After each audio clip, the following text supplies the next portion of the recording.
We're streaming, we're streaming today. We're streaming a lot. Gonna see how it goes today as we stream. We're going to stream a lot.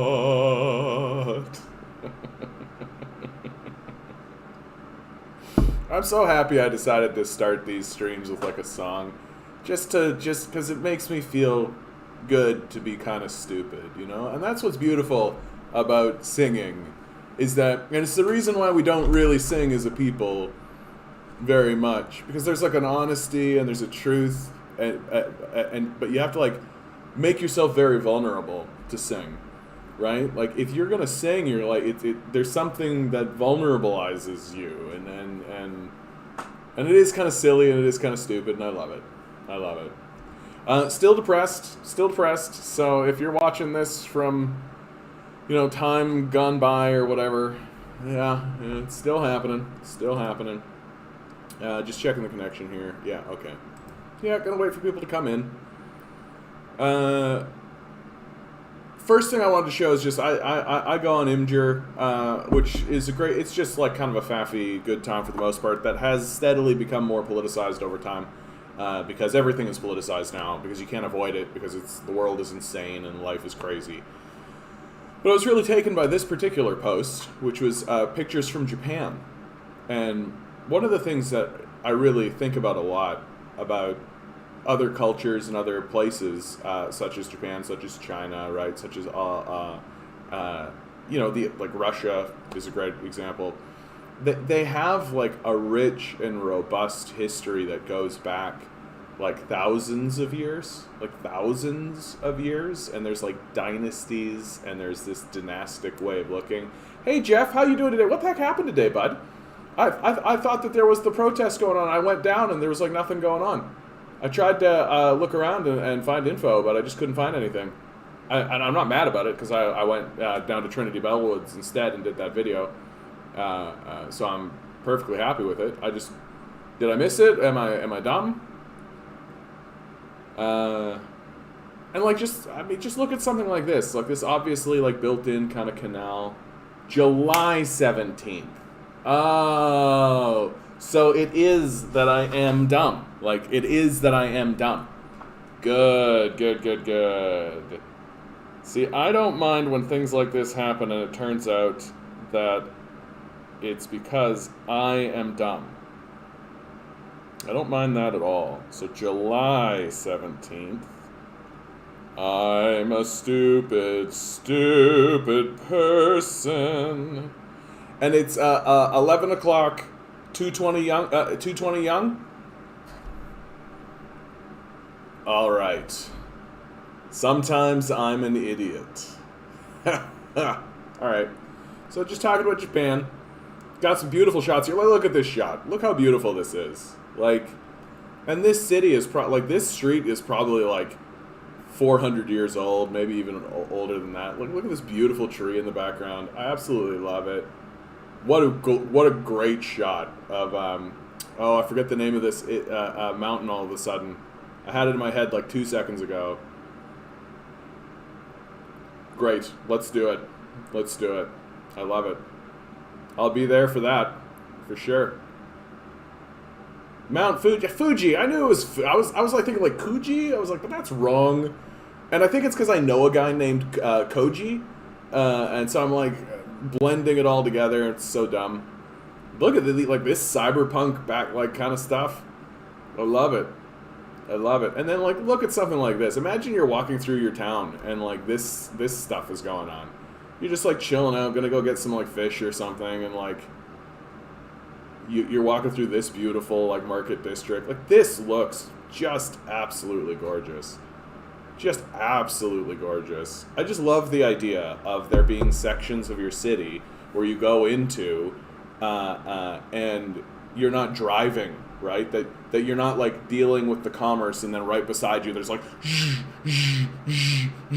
going on right beside you, right? That you go into a district and it's just open air and all this kind of stuff. No cars, right? I love it. And this, like, just so beautiful. So, and like, look at this. Absolutely stunning, right? Like, and I really rag on our culture for, like, we don't have a culture, really, right? Like, and part of that is, like, it, to be completely honest about it, right? Hey, Ruth, how you doing? Thanks for being in. Like, we don't have a culture, but that's because we're so young, right? Like, we've only been here 150 years in the first place. And so, and I mean, we spent the first, like, vast majority, well, however long, we've spent most of the time that we've been here purging a culture, right? Like, that's what we've been doing. We've been, like, erasing a culture and then trying to replace it with, like, our own, but we didn't really bring anything worthwhile with us. We brought, like, the works of Shakespeare, and that's kind of it. Like, we didn't really bring a culture with us, and so, like, there is no culture here, and we're just kind of building one right now. And then I go and I look at stuff, and I compare, like, other civilizations, such as the Japanese, as we're doing now, and it's like they have, like, these breathtaking buildings that have been there for, like, 1,000 years. It's just got to give you a much different sense. Yeah, exactly. Like, and I agree with you, Ruth. Like, your parents' culture is kind of like, and you have, like, a family culture, and there's, like, my family. I actually have my grandfather was big into going into, like, the family genealogy, and so I actually have a book that he made that was like a compilation of, like, all of these documents and everything that stretch all the way back to Scotland and Ireland. And my dad and I have talked about it, and we're like, we could probably stretch that farther back. I won't be too surprised if Dad, now that he's retired, if he doesn't take a journey back to Scotland and try to get a little bit further back, right? And I'm a bit convinced that we will eventually trace it back, if we continue this journey, we'll trace it back to Scandinavia. Because my last name is Sanderson, and the most popular last name in Scandinavia is Anderson, and it's really easy to believe, I mean, like, the Norse invaded Scotland, Ireland, so it's really easy to believe, like, that's when that kind of transition happened. Anyway. Oh yeah, the Puritan culture, I forgot all about that, Justin, my bad. I don't know if you've ever been in here, Justin, thanks for popping in, good to see you. Like... I forgot. Yeah, you're right. The Puritan culture. Yeah, the best culture ever. The culture that everybody hated so badly that they kicked them out of their own nations. Yeah, forgot all about that. What do you mean we don't have a culture here? We have a Tim Hortons on every other block. Iconic. Lovely architecture.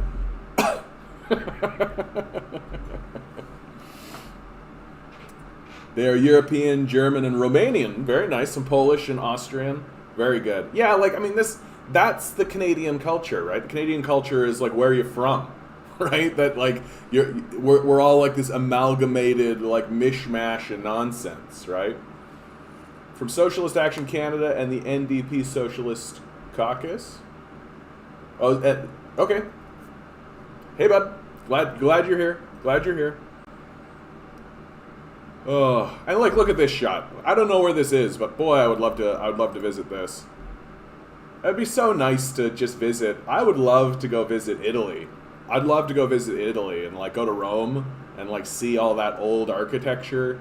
See the like, my background is evangelical Christianity, right? And so there's a lot of, like, really historical Christian stuff going on in Italy, which I'd love to go see. Anyway, this is a good way to start the stream before we get into the news of the day and start talking about that. Absolutely gorgeous stuff. Absolutely gorgeous stuff. Some registered massage therapist offering sex for sale and insurance receipts, CBC investigation finds. What?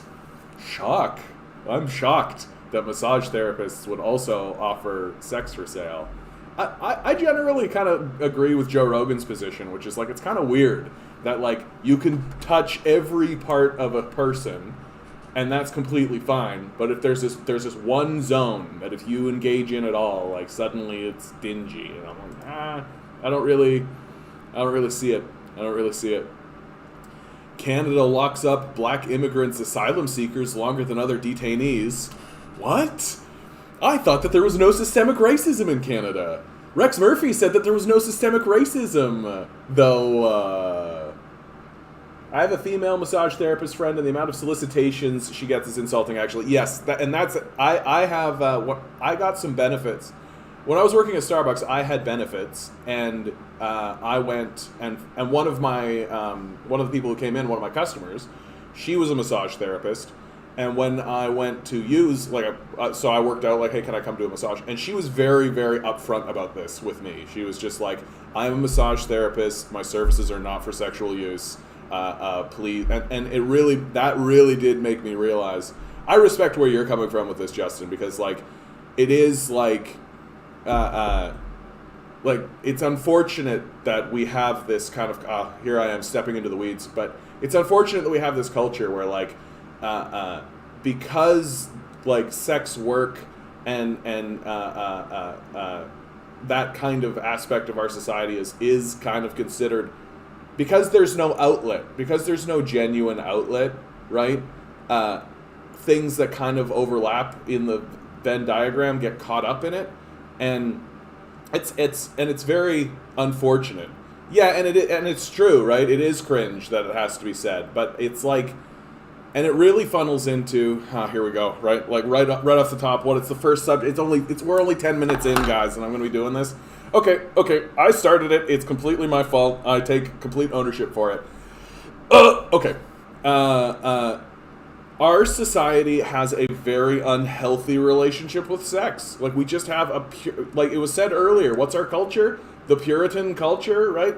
We have a very unhealthy relationship generally with sex and sexuality and what it means to be a sex worker and what it means to even and we don't have honest discussions about everyone has this engine inside of them that is just reproduce, sex, we want it. And it's obvious that we want it, but the only way that we actually end up interacting with our sexual selves is when capitalism uses sex to try and get us to buy stuff, right? And we don't actually have honest conversations about our sexuality. We have to keep, and especially in the work environment, in the capitalist environment, right? You are not allowed to bring any of that into this sort of corporate capitalist environment. It's completely shut. That if you start to bring it up in any regard at all, you can lose your employment. You can be thrown out on the street. It's like abortion. It will happen regardless if it's legal. The sex workers suffer for filling an obvious market demand. Yeah, where's your free market, baby? Yeah. it's well, and it's annoying that all of the laws and all of the stupid stuff that surrounds sex work is annoying, right? It's annoying that sex workers are denigrated. It's annoying that they're treated in this kind of secondary class citizen sort of way. And it's also annoying that the people who use those services are also denigrated, right? And it's odd that there's this policing that surrounds it whatsoever. I would think that should there be any laws surrounding this at all, it would be hyper-focused on the safety of all parties.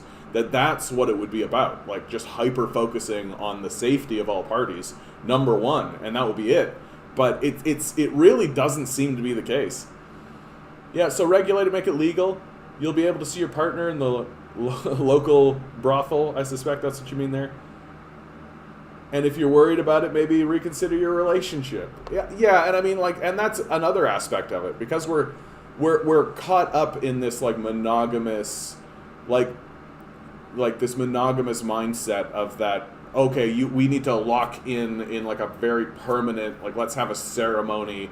I am your wife, I am your husband, and we're here together forever, and it's just the two of us. It's you're setting yourself up for failure, and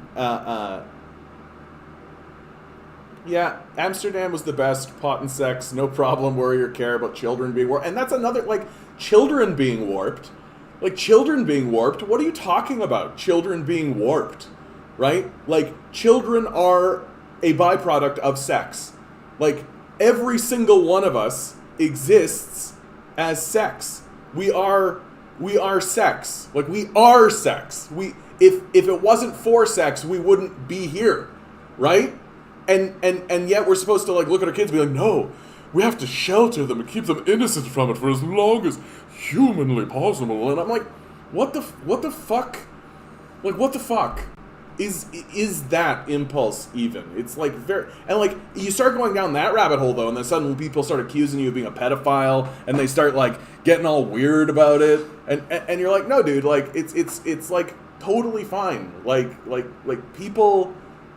We have such a closed mindset about sexuality in our culture, so it manifests in very odd and strange ways, and it's gonna be a very weird next few and one of the weirdest ways that is manifested, because our society is so sexually closed in truth. Well, it manifests digitally, right? It manifests online. This is why pornography is so like overwhelming in our society, because it's like this safe space where people are actually allowed to like explore and be like, oh, I am a sexual person. I have sexual needs. I wanna find the sexual catharsis that exists in the ability. Where can I do that? I can't do that in the society. I can't do that like anywhere. Where do I go, right? And especially now as everything's closed, right? So even like your clubs and stuff like this are like closed. And like, so where do you go? Well, the internet, right? That's where you go. Is this healthy? Is this the healthiest way to deal with what is obviously like a built-in expression of our humanity? It's just like, ugh. Hey Vince, how you doing? And hey Mark, how you doing? What are your thoughts on sex bots? I think sex bots are fine. Here's my sort of seminal statement on sex bots. We should completely allow people to have them and use them and do whatever, because the people who use them will be bred out of the gene pool, right? This is a problem that solves itself, right? All of the people who are gonna like use sex bots instead of have like traditional sex, they just get bred out of the gene pool. Problem solves itself. Like why all the angst about it?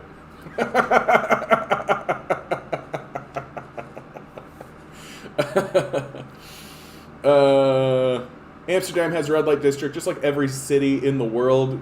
Like, I mean, Toronto doesn't really have a red light district. Like this is the weird thing. Like, we kind of did, where you'd have like sex workers walking around the streets, but then the Harper administration changed the legislation and forced everything online, basically.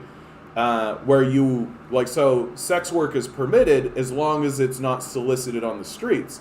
And this was sort of a concession that the Harper administration, like, they're basically saying, like, we do want to make sure that, like, these people are safe and, like, that's all fine, while simultaneously, we don't want to, like, we want to protect our kids, because, if they see a boob, then suddenly their lives are over or something. Well, like, suddenly they'll see a woman wearing a sheer shirt, and it'll, like the psychedelic music will start playing. It'll be and they'll suddenly like have a doobie in there above and like tell their mom to fuck off or something like immediately.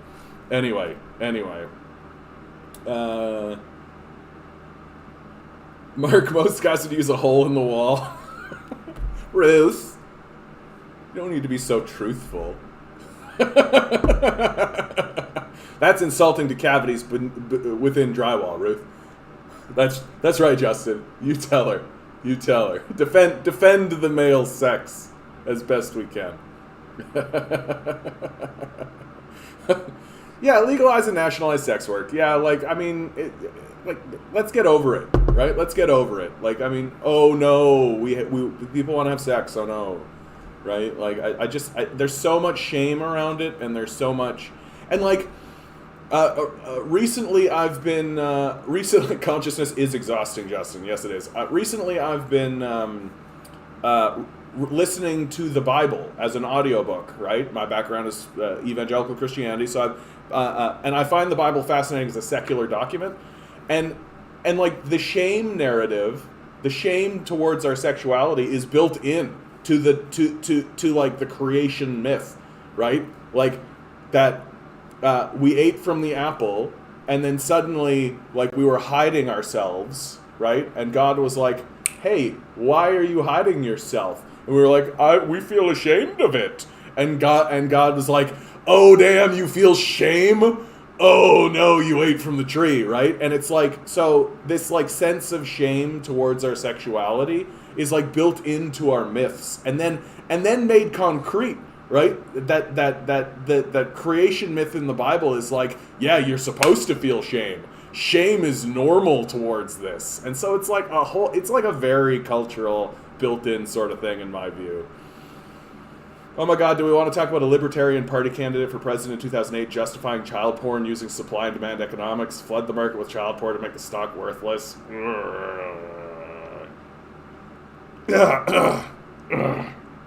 That's weird. Like, that is weird. And like, it's shit like that makes it harder for us to move this conversation forward, right? Like, it makes it so much harder to make this conversation forward. Because, like, every single time we try to start having a conversation about sex work or sexuality or anything, somebody comes along and starts talking about pedophilia. And it's like, okay, like, that's really frustrating. It's really frustrating to me because, like, we need to be able to have a conversation about sex and sexuality and all of this. Like, it's very similar to oh, I'm trying to come up with an example of what it's like that's kind of innocuous. But, like, you're having a conversation about something, and then somebody's like alcohol. Like, yeah, people drink alcohol and all this kind of stuff. Oh, so you want 12-year-olds to be drinking alcohol? And, like, oh, for fuck's sake. Like, so it makes it very sticky.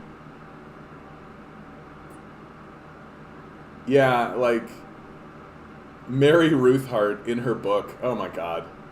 Like, no editor at any time was like, "Mary, are you sure about this? Are you sure, Mary? Are you sure?" Did you read the ONDP housing policy? Apparently it was released November 2020, but people are linking it now on Reddit. Nope, I haven't. Let's take a quick look. NDP housing policy.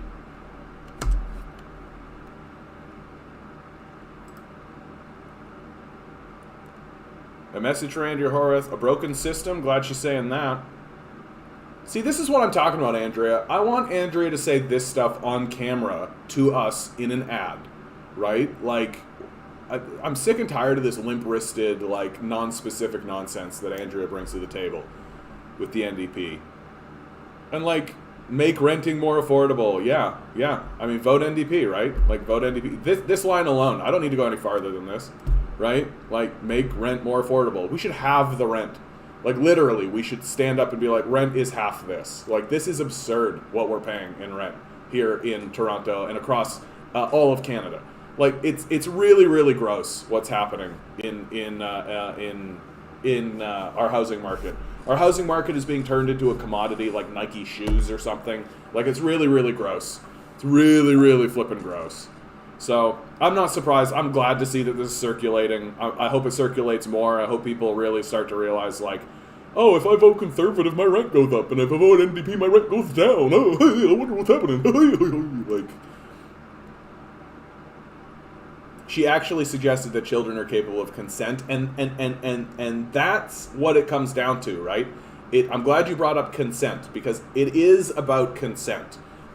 That when you're talking about, like, that's why there's such a friction moment when it comes to, like, young people and, like, and what's this consent moment and when can people give their consent? And once, and the trouble with that, of course, is that there is no, like firm, like, absolute on it because of the way that our brain development works and because the way things, like, there are people who have made, I think, fairly convincing arguments that you should actually raise the age of consent. That, like, that a 20, like, an early 20-year-old, their brain is still, like, coming together. Like, it's not actually fully formed, right? And, like, we all have, like, we all know that story of, like, the young lady who makes a bad decision and gets in with, like, a bad dude who's obviously just using her. And it's like, you start to wonder, like, Well, well, what, and all of the rules that surround this issue are just sort of made up. Like, we're just kind of like speculating, right? So I don't have answers. I just think that I'm just throwing stones at it. I'm just literally being like, we could do better than this, but we could do better with a lot of things, such as our rent and our affordable housing. Boy, do I wish that we would do a lot better with that. And that they might make choices we don't like, but that's how it is, buddy. To be fair, it was short answers to difficult questions. She kind of shot herself in the foot, that one. Well, and there is something to be said about, like, leaning into controversy, right? That's how you attract people. You just lean into controversy, right? Like I did at the beginning of the stream. I was just like, oh, fuck, here we go. And I'm just like, okay, let's lean into it. And then someone will clip it out of context, and then they'll use it, and then they'll, like, come back, and suddenly I'll have a bunch of trolls in my chat. Also, new LNDP ad calls Del Duca corrupt indirectly, which is nice. Well, and it's nice to know that they're not ignoring him, right? Like, Del Duca's a threat. Like, it could be a Mulcair election again, right? Like, the Liberals can outflank the NDP. And if I'm Andrea Horwath, man, do not let the Liberals outflank you on the left. Like, I cannot believe Mulcair let that happen. Like, I still, like, when I think about it, I'm just like, oh shit, like, yeah, Mulcair literally ran, like, a center-right campaign, and the Liberals just outflanked him on the left.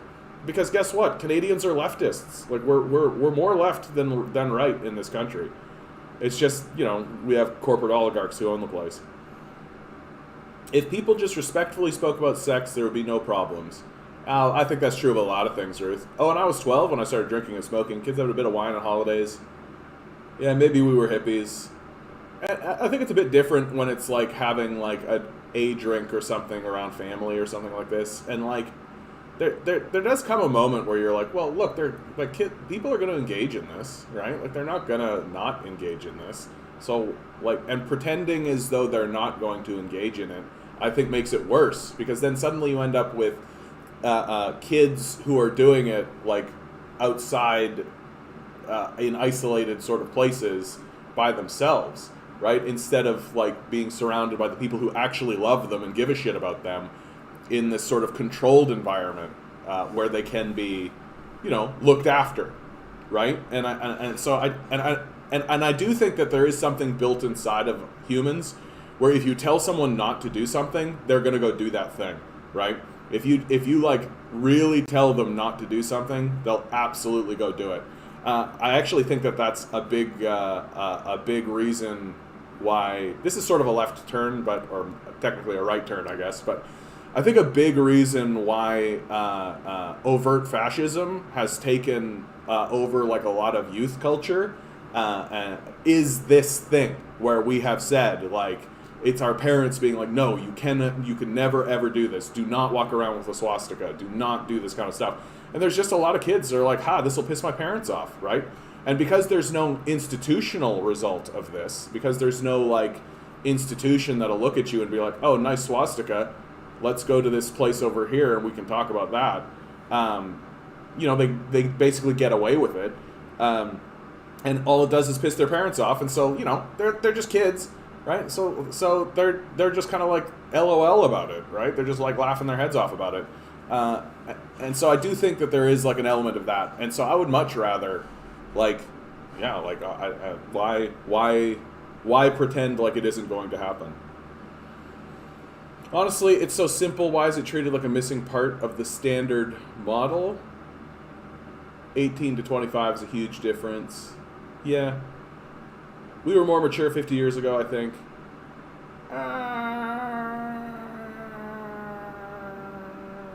I think things were more controlled 50 years ago, Ruth. You know? Like, that there weren't that many avenues of discussion to have, you know? And the avenues that we did have were more mature. And, like, people went to war, right? Like, so there was this, like, built-in rigid discipline, I think.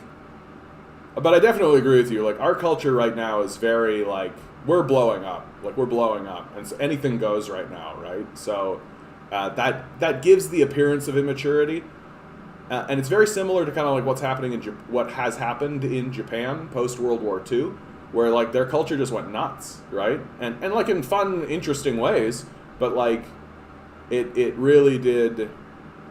Yeah. Oh, I'm fully expecting the ONDP to lose. I expect this too, Justin. I hope they don't. But to me, it's their race to lose. Like, it's their race to lose. Right now, they're polling at 33% compared to the Ford administration that's polling at 37%. Those are really good percentages for the NDP a year out from the election. That's a really, really good place to be. Like, it's a really good place to be. There have been people who have jumped up and seized power with way larger a gap than that, right? And the fact that Del Duca is down in like the 22% range, right? The NDP are sitting pretty right now, so it is just about them at this point. Like, are they going to actually win this election? And from what I've seen so far, the answer is no, because they don't know how to run a good campaign. I've been saying that over and over again. They just don't know how to run a campaign, and it's because they continuously. I won't go too deep in this because I did a whole thing about it yesterday. But like, they continuously pretend as though they are above the populace. Like, they position themselves as the elite. They constantly do this, and their ads are always like soft piano music and like kind of talking down to us. Right? Always. And it's annoying. And so people get turned off by it. And then Doug Ford shows up and is like, hey, I'm man of the people, buck a beer for the people, vote for me. And people are like, ha, yeah, ha. And that's it. That's like it. Like, and it isn't difficult to understand. But for whatever reason, the NDP seem to just really love losing elections. So we'll see. We'll see. Yeah, I don't say it because I'm happy about it either, right? But we got to be real if we want to do something about it. Like, for real, and it's so annoying because anytime I read an NDP document or see the NDP in the House, I'm like, there's leaders. Here's leadership, right here, right? Leadership exists. It's right here. And then the time comes for these leaders who have been showing their leadership skills in the House and in all their documents, and anytime you talk to them and in interviews, they look great. And then the time comes for them to run a campaign and they go, hi, I'm Andrea Horvath, gentle piano music. Don't you think I could be the leader of Ontario? And people go, what? Who's that? What? Who's this fucking, ah? And that's what happens every time. And they don't realize how alienating they are. Like, that's what's so annoying, is they don't really understand how alienating they actually are. And you would think that people who have like inroads to like unions would get that like you get that people like give a shit about like basic things in their lives, right? Like that literally Doug Ford got elected on buck a beer, cheap hydro. That was it. That was it. He had no like prevailing vision. He had no like high-minded statements. He had no, and he lied about everything, right? Hey, are you going to do this? Or are you going to cut that? No, of course not. No, why would I do that? Oh, no, absolutely not. And he fucking did all that, right? He cut the basic income pilot. He cut the minimum wage. He cut services across the board. There isn't a single service that he didn't cut except police services. Got to put more funding into police services. And like, and the NDP just don't seem to get that, like, sorry, NDP, I understand that you guys are well educated and you come out of like universities and you're deep into the theory and all this kind of stuff. Guess what? The electorate, buck a beer, cheap hydro. Yeah, vote, check mark, right? That's where we're at. And if you're not talking like that, you're gonna lose. So it's real clear, real clear. And the ad that I saw that came out of Andrea, they put an ad out on Twitter. That's a loser's ad. And Doug Ford's just gonna come out with like, Doug Ford got you through the pandemic, rough road, bumps up and down, Ford like a rock, right? Slogan, forward, onward. And people are gonna be like, that's right, he did get us through the pandemic. Well, what can you expect? It was a tough situation for Dougie. Yeah. Like, And Ford's just going to come over the top and take these guys out. Because they're going to come in with piano music and soft, calming statements. And we think that things are unacceptable. And, oh, you know, that we could do better. Right? And chances are actually really good that what's actually going to happen is that Del Duca's going to come out and be like, Ford's the worst prime minister or the worst premier we've ever had. Right? They're just going to find one thing. They're just going to find one thing. I mean, Ford's the worst premier we've ever had. Buck a beer. Vote Liberal. People are going to be like, that's right. Ford is the worst premier we've ever had, and I do want buck a beer. I'm going to vote Liberal. Like, it is embarrassing how easy it is. And it's embarrassing how the NDP just consistently miss the mark. Because they want to exist in this, like, effervescent sort of high-minded space that everybody looks at and goes, what the fuck are you even doing? Right? Like, that's great to be in if you're the leader, but if you actually want to win a campaign, you actually want to win, like, and they got to come out and be like, hey, have you noticed the rent is stupid? We're going to have it. Right? And they got to talk that way. Or, like, we'll drop it by, like, 20%. Right? Hey, your rent, take a look at your rent bill. We're going to drop that by 20%. Like, literally, if this was their campaign, hi, we're the NDP. We're going to drop your rent 20%. Vote NDP. Ding. They'd win. They'd win. It wouldn't even be a contest. They would walk away with it. Like, but they're not going to do that because they don't know how to run a campaign. Anyway, I could spend like an hour talking about how the NDP just absolutely tank themselves constantly. They have a long history of tanking their own elections. Same with the ANDP already simping for O&G 2 years out from the election. The difference between the Alberta NDP and the Ontario NDP, I was talking about this yesterday as well, Justin, is that the Andrea Horwath looks like a leader. Like, she looks like... Andrea Horwath looks like a kindergarten teacher, right? And that's just kind of who she is. And so there's nothing you can do about it. And I actually say lean into that, right? Yeah, that's who she is. Don't bullshit yourselves. She's just genuinely that. So nothing wrong with that. But it does, like, turn people off. Like, people don't want to vote for a kindergarten teacher, right? Whereas Rachel Notley... Like, Rachel Notley looks like she could, like, be the captain of the Starship Enterprise. Like, you just look at her, and you're just like, there's a lady that if I walked up to... Like, if I walked up to Andrea Horwath and, like, pushed her shoulder, she'd be like, excuse me? Excuse me? Whereas if I went up to Rachel Notley and I pushed her shoulder, she would be like, what's the problem here? And there would be a problem. Like, and I know it. I know it. And so to me, that's the major difference between the Alberta NDP. And the Alberta NDP, like, the fact that Rachel Notley won an election in Alberta, first of all, is a miracle, and then lost an election but maintained power, and now is going to turn around and probably win an election again against Kenny, like, that's pretty powerful. Like, she's got power in her, and you can tell. But, like, and you got to remember, Justin, there's also a big difference because... She won an election when the right was split, and then the right reformed itself, right? And she lost, and everybody kind of anticipated that would be the case. So what she didn't lose because there was a failure of leadership. She lost because the right recoalesced, and now everybody's looking at Kenny being like, "Oh, you're a fucking nightmare sociopath. We should have stuck with the NDP."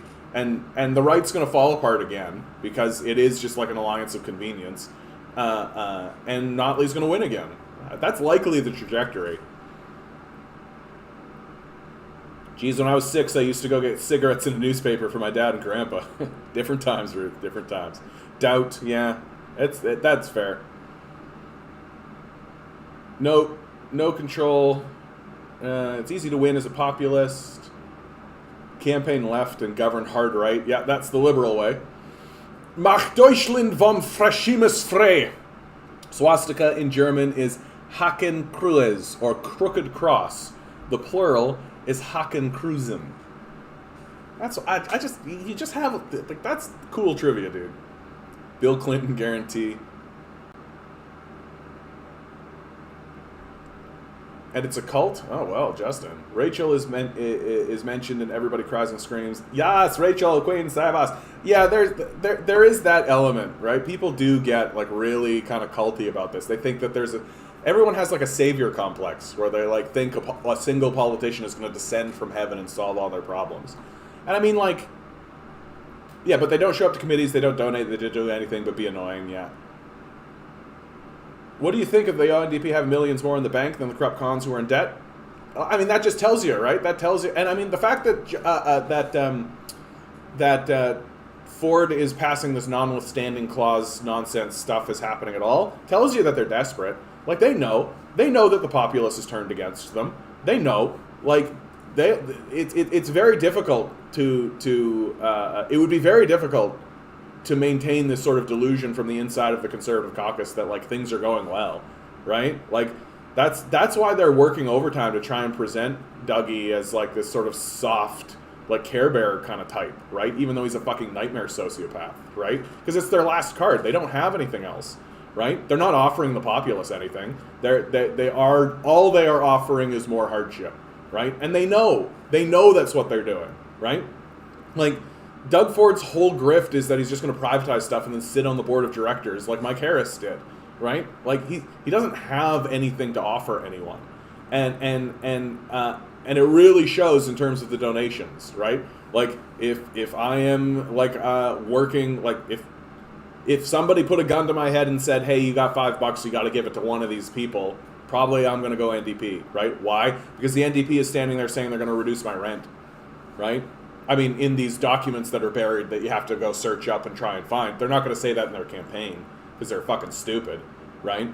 But they'll put that in, like, a policy book in the bottom of the website that you have to go dig for and all that, and then you read it and it's absolutely wonderful. And I'm like, why don't you actually make a campaign around that? And it's like, oh no, sorry, we have to be, like, soft and whingy. Weird. It was only recently that they directly lost supporters from the UCP. They are only viable right now because the UCP is a disaster, just like Jim Prentice. But that's the Harper, right? Like, that's how Stephen Harper got power.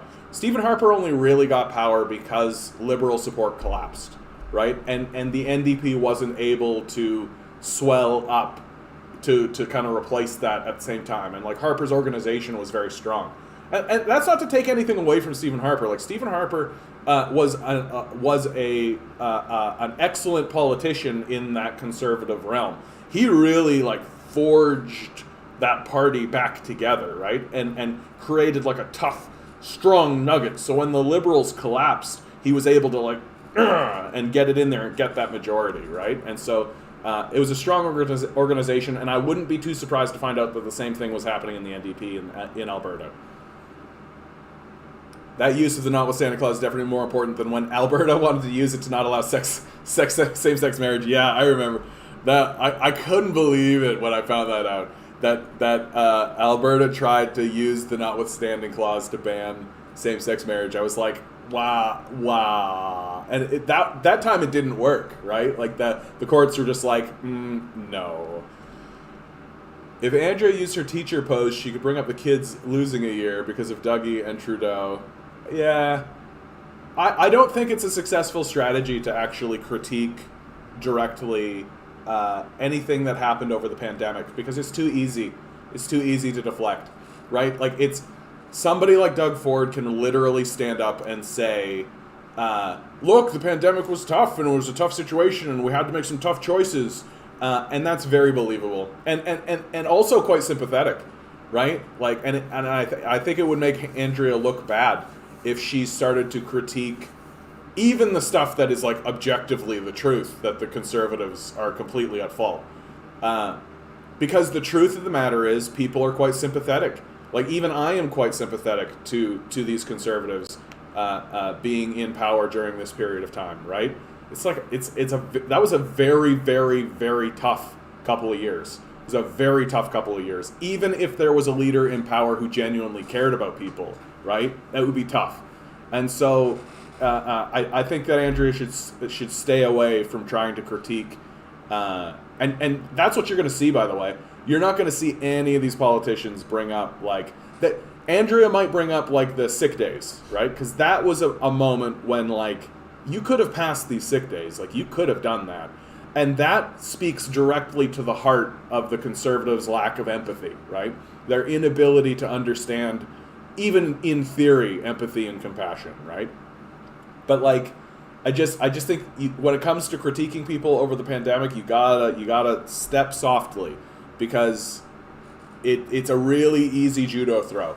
It's really easy to switch from like being critiqued about the pandemic to garnering sympathy because of your position during the pandemic, right?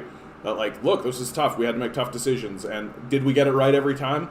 No, but we tried our best, and we tried the best for Ontarians, and we got through it together, right?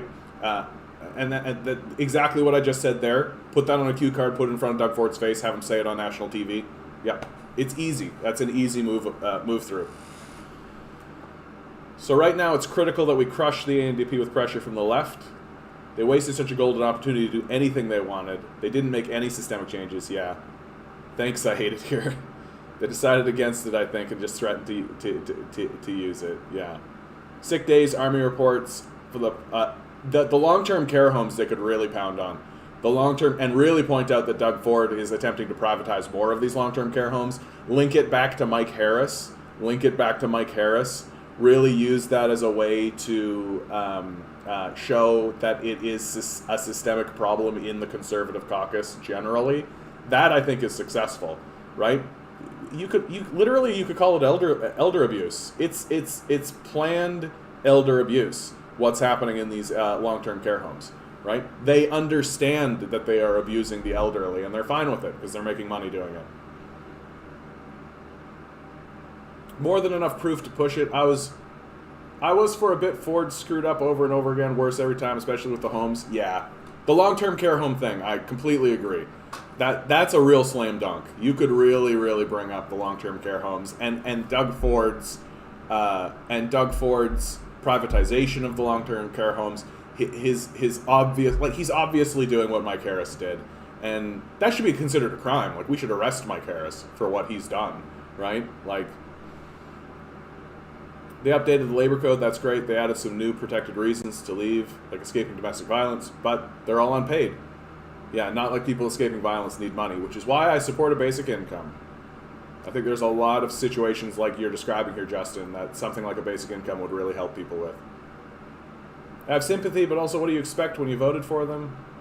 Kind of made your own bet a bit, but it still needs to be changed. Yeah, Mike Harris got a medal. Yeah, exactly. The dude who should be arrested for his crimes against us got a friggin' medal. Unbelievable. Oh, a brief and brutal history of Canadian colonialism. Just some light reading, from the Tyee is great.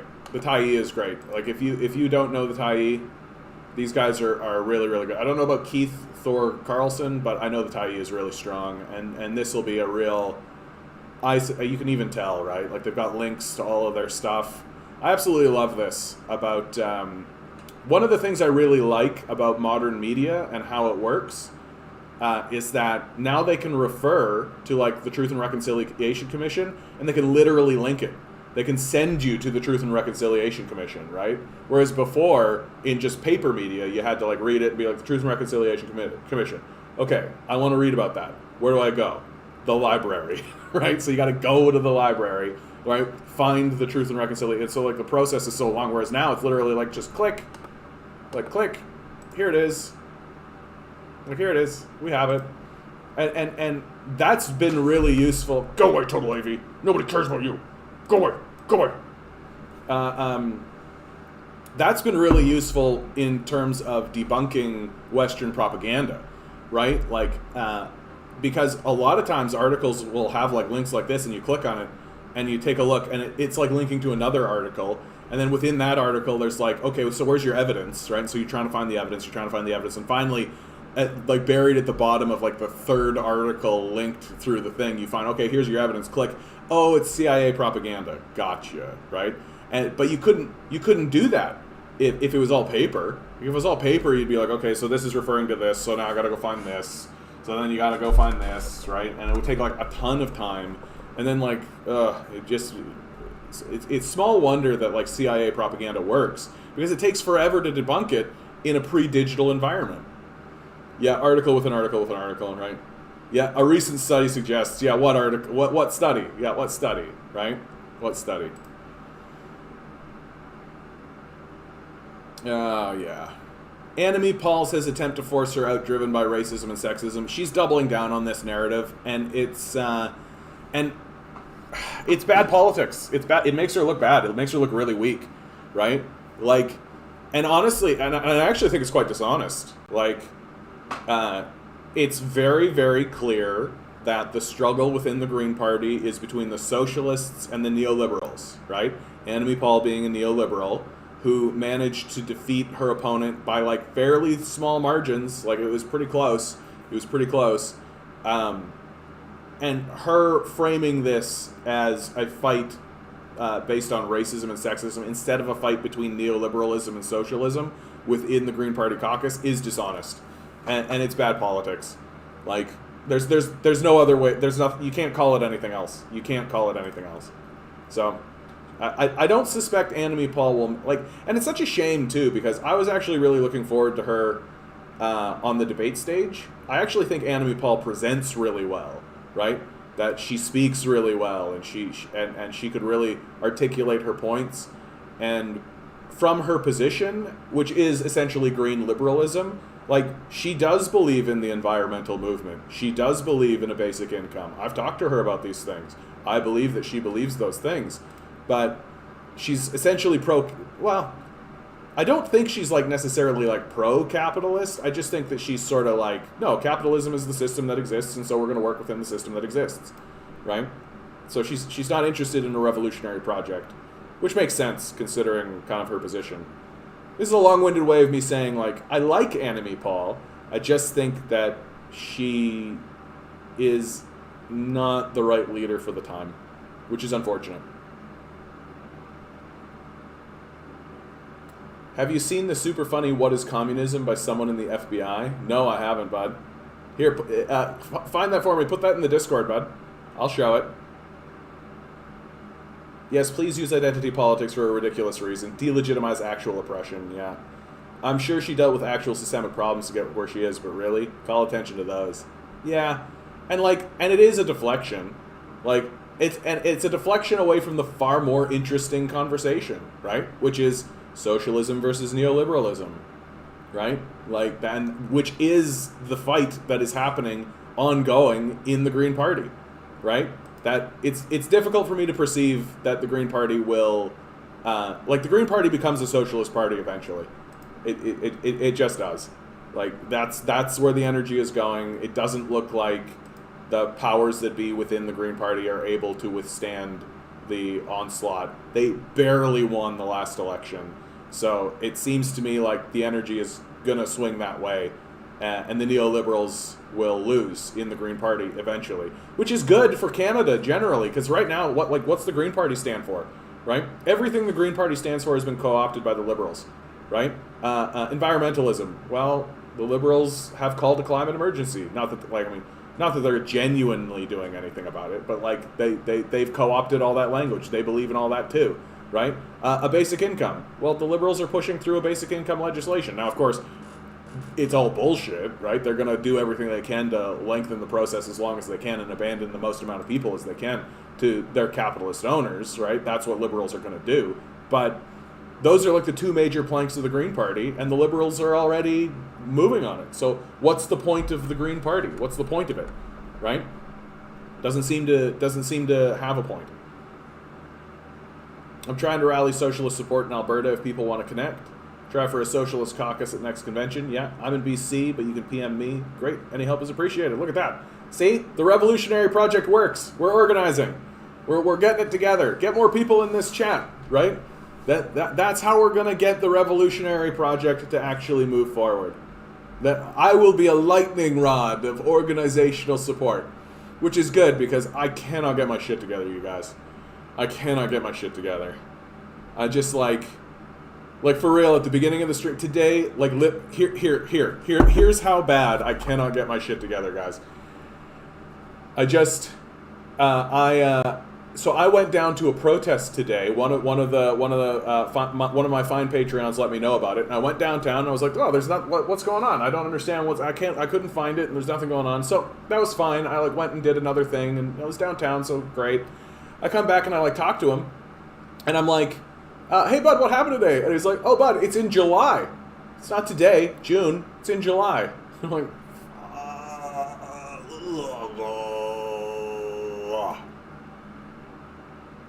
So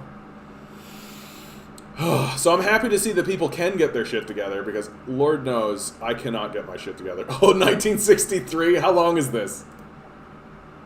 A bit long. You are looking at film clips from worldwide newsreels. The title reads, "Communist Riots in Tokyo, Japan." A long way off, you think. This communist mob... Here, let's get this on YouTube. Mob is in Venezuela, right in our own backyard, attacking an American citizen and his wife.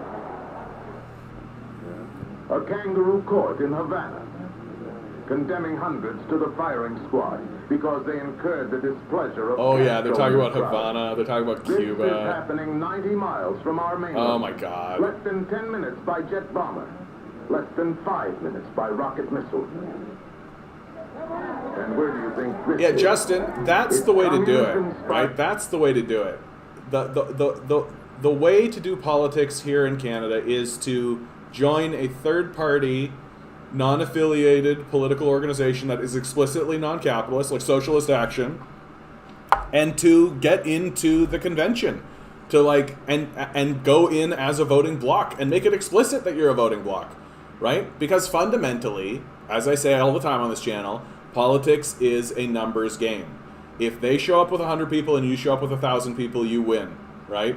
And it is just about finding people who are willing to show up and at the conventions. Like, that's how you push a party to the left, right?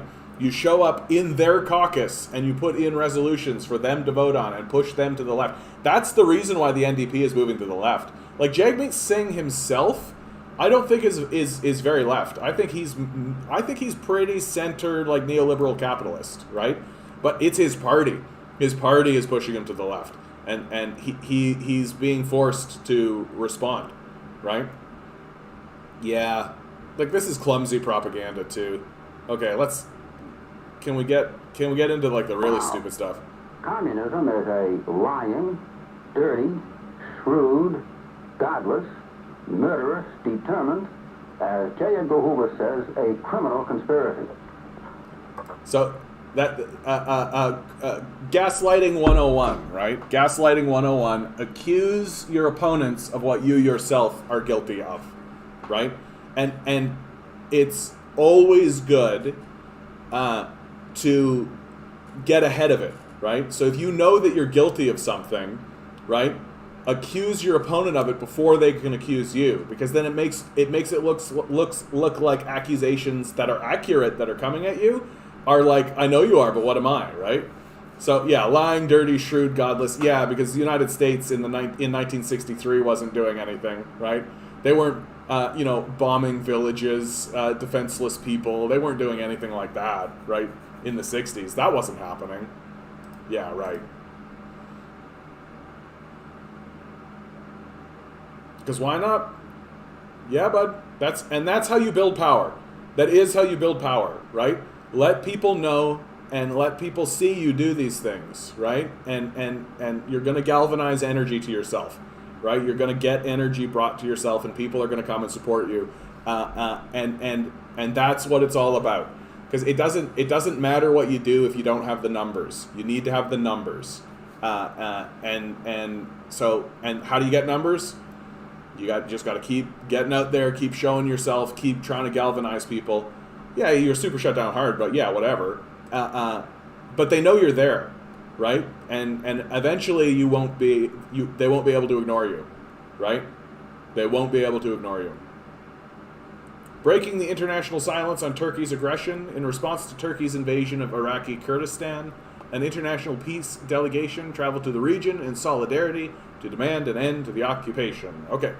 Time to open, time to open, time to open Google Maps. We sing the map song while we open Google Maps.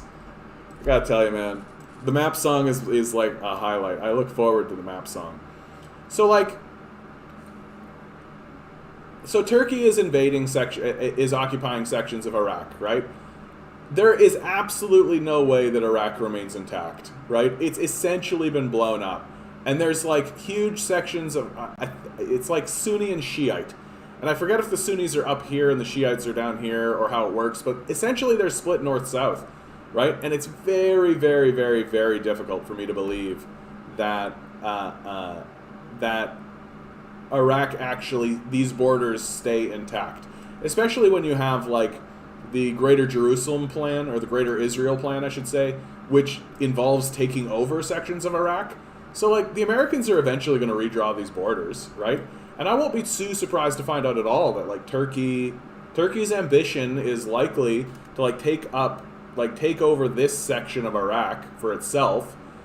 Syria, a section of Syria goes towards Turkey, right? Like, they just, like, slice it here, they take it. Israel gets Jordan, this section of Syria, this section of Iraq. If the plan continues on, they take over a section of Saudi Arabia. Really, the Greater Israel Project is about taking over the Suez Canal. Like, taking this little section of land right here is one of the most important sections in terms of military, in terms of trade routes, in terms of everything. This little section of land is one of the most important sections in the entire world. And if you want to talk geopolitical politics, you gotta understand that. This little land connection right here is so meaningful. It matters so much. Because, like, just think about it. Like, the Chinese have the Belt and Road Initiative. They've got a road into Tehran. They would love to get a road or a railway from Tehran to Baghdad, from Baghdad. They would love it. They'd love to get Baghdad to Jerusalem, Jerusalem to Cairo, and then into Africa. They would love that. That would be like such a huge boon for China. But they can't. So what this means is that Africa, the entire continent of Africa, is only accessible to the Chinese through water routes. Right? They've got to go from the South China Sea and the East China Sea. They prefer the South China Sea, of course, and they got to go by boat and get into Africa that way. So if the United States starts a conflagration in the South China Sea, let's say they start a war with the Philippines or another war with Vietnam, sure, Indonesia, Malaysia, pick one, doesn't matter. Or maybe they finally do like the big conflagration with North Korea, right? They can shut down trade throughout the South China Sea. $5 trillion worth of trade annually goes through the South China Sea. So if they can shut trade down in the South China Sea, that's a big problem for China. That's a big problem for China. Which is why China has been doing this Belt and Road Initiative, where they've got railway going up into Russia, down here through Belarus into Europe. They've got railway going into Iran and then up through Turkey into Europe again, right? And they would love to get a railway right through here, man. Like, right through here. And then also, like, taking over the Suez Canal, like, that would be a big deal, right? The Suez Canal is also a big deal because it allows Chinese vessels to just go through the Suez Canal directly to Europe, instead of having to go all the way around the Horn, right? So this what's happening here, and like Turkey's like annexation of sections of Iraq, like this whole region is going to be redrawn. Like, that's for sure going to happen. We could vote on the order of the resolution, but not the amendments. Weird how that works. Yeah, it's always weird how it works. It works in favor of the status quo. How odd. Which gave us the second Israeli war. Yeah. During World War II, Mussolini advanced through Egypt towards the Suez Canal to halt British trade. It was the fastest trading route. If they took the Suez Canal, the British trade would take 3 more months. And when you think about like how like 3 months is an enormous amount of time. Like, that's an enormous amount of time. If they had have taken the Suez Canal, that could have like completely altered the course of the war. That kind of thing. So, like, yeah, the Suez Canal is like one of the most important trade. That's why it was such a big news story. Remember the Evergreen got caught in there? Right? That boat just went like and got jammed right in there, and everybody was like, fuck, because there was like a boat caught in the Suez Canal. I love that story. What a great story that was. And but like the Suez Canal, it's a very important trade route, right? And it's owned by it's by Egypt. Egypt is the controlling. That's why when the Arab Spring happened in Egypt, it was such a big deal, and the Muslim Brotherhood took over, right? And that's why the Americans had to remove that leadership right away, because they couldn't have the Muslim Brotherhood in charge of the Suez Canal. That's not like suddenly this group of people that you've been calling terrorists and been doing everything to destroy suddenly now owns one of the most important trade infrastructure in the world. Like, if you're a Westerner, you're like, no, we're not going to suddenly start negotiating with these guys, right? That's not going to happen. So they just removed them. Yeah, trade between UK and India, then British Raj. Yeah. Oh yeah. I love talking about this kind of stuff, man. It's so cool. And now China is like planning a moon base. I don't know if you guys know this, but China is planning a moon base as early as 2025. Like, they're so far ahead of us, it's embarrassing. It's embarrassing how far ahead of us China is. And like, we're having a G7 summit now being like, we should do something about China. Like what? Well, we don't know. We just got to do something. Like, nothing's going to happen. Like, Biden is going to go talk to Russia, and Putin's going to be like, yes, whatever you say, United States. Can you maybe stop flying nuclear bombers on our borders? Could you maybe stop doing that? No? Oh, okay. Like, I read this article that came out of the CBC that was just like the most arrogant, like, stupid article. Like, Westerners are so arrogant when it comes to dealing with like Russia and China, and like they don't really consider them like serious countries, which is just like unbelievable. Oh, we got some German happening in the chat. Vom Faschimus frei bist du Deutscher? Nein, ich komm aus Österreich, aber lebe in Deutschland. How'd I do? I think I nailed it.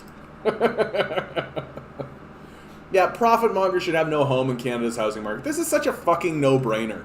Like, and it does warm my heart a little bit. Like, it's simultaneously sad and simultaneously terrifying that, like, people seem like there's nothing that could be done. They're just like, oh no, it's happening, and what can we possibly do? Oh no!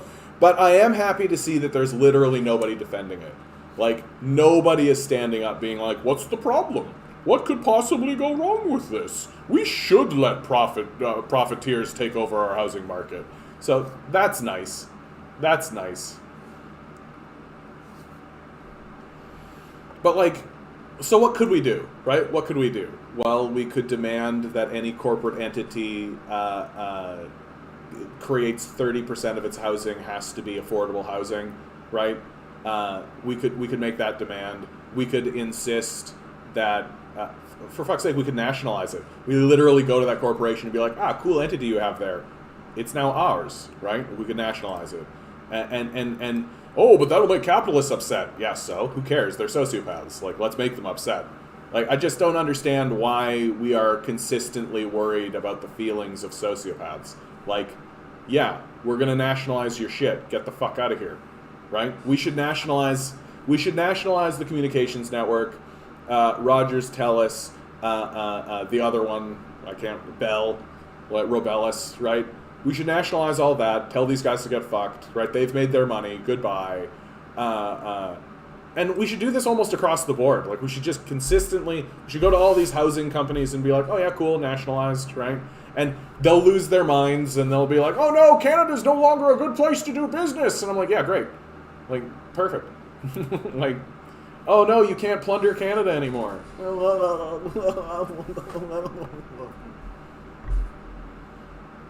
Ontario hair salons urge province to allow industry to reopen, and oh my god, you guys, look at this nonsense.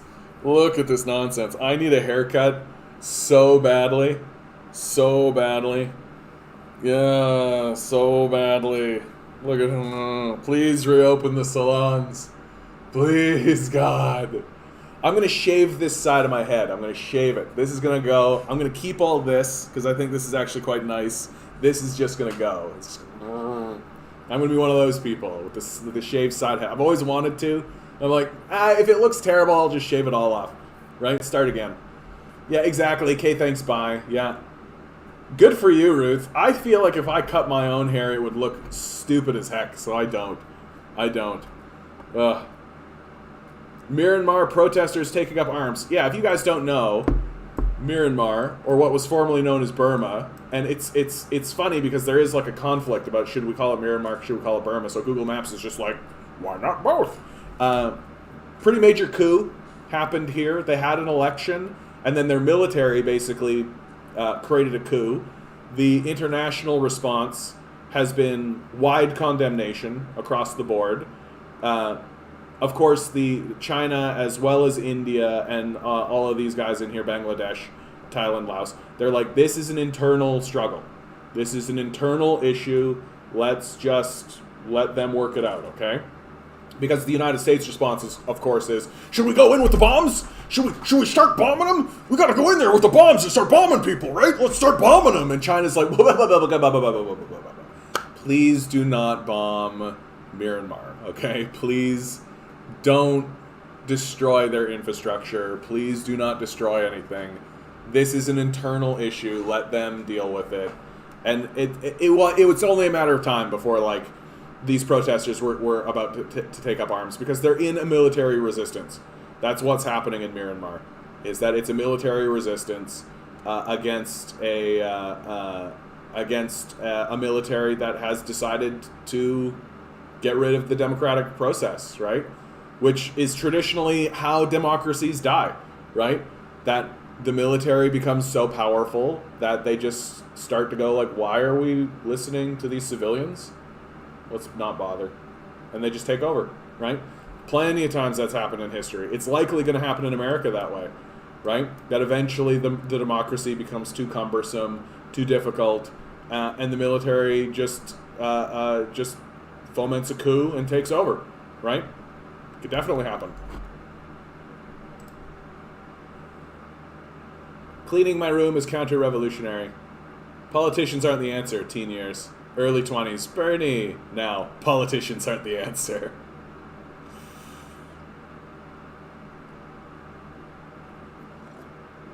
We here at the Canadian Commie do not endorse violence, even for revolutionary purposes. Please do not shut down my channel. Yeah, I love this. Then and now, right? The last days of the Taliban, 2001, 2020, there's the Taliban. The coming collapse of China, 2020, 2011. Oh, hey, look, they've got the strongest economy in the world. Assad must go. Assad's in power. Like, and this kind of meme really does speak to, like, the decline of Americanism, right? That America, it's just becoming less and less relevant, right? Like, and as we move forward, it's just going to continue diminishing and continue declining, and China and Russia are going to firm up their alliances with one another. They're going to firm up that currency that they're creating with one another. It's going to firm up a lot of relationships on the continent, and America is just people are just going to not deal with them anymore, right? And if America keeps putting sanctions out, like, why, like, eventually there comes a point where if you sanction everybody, you're the isolated one, right? I've thought about how to legislate profit sharing. What do you think about, example, the government will give you an interest-free loan grant if you profit share with employees with a legislated share? And if you ever decide to change that, you pay interest for every year that you used that money.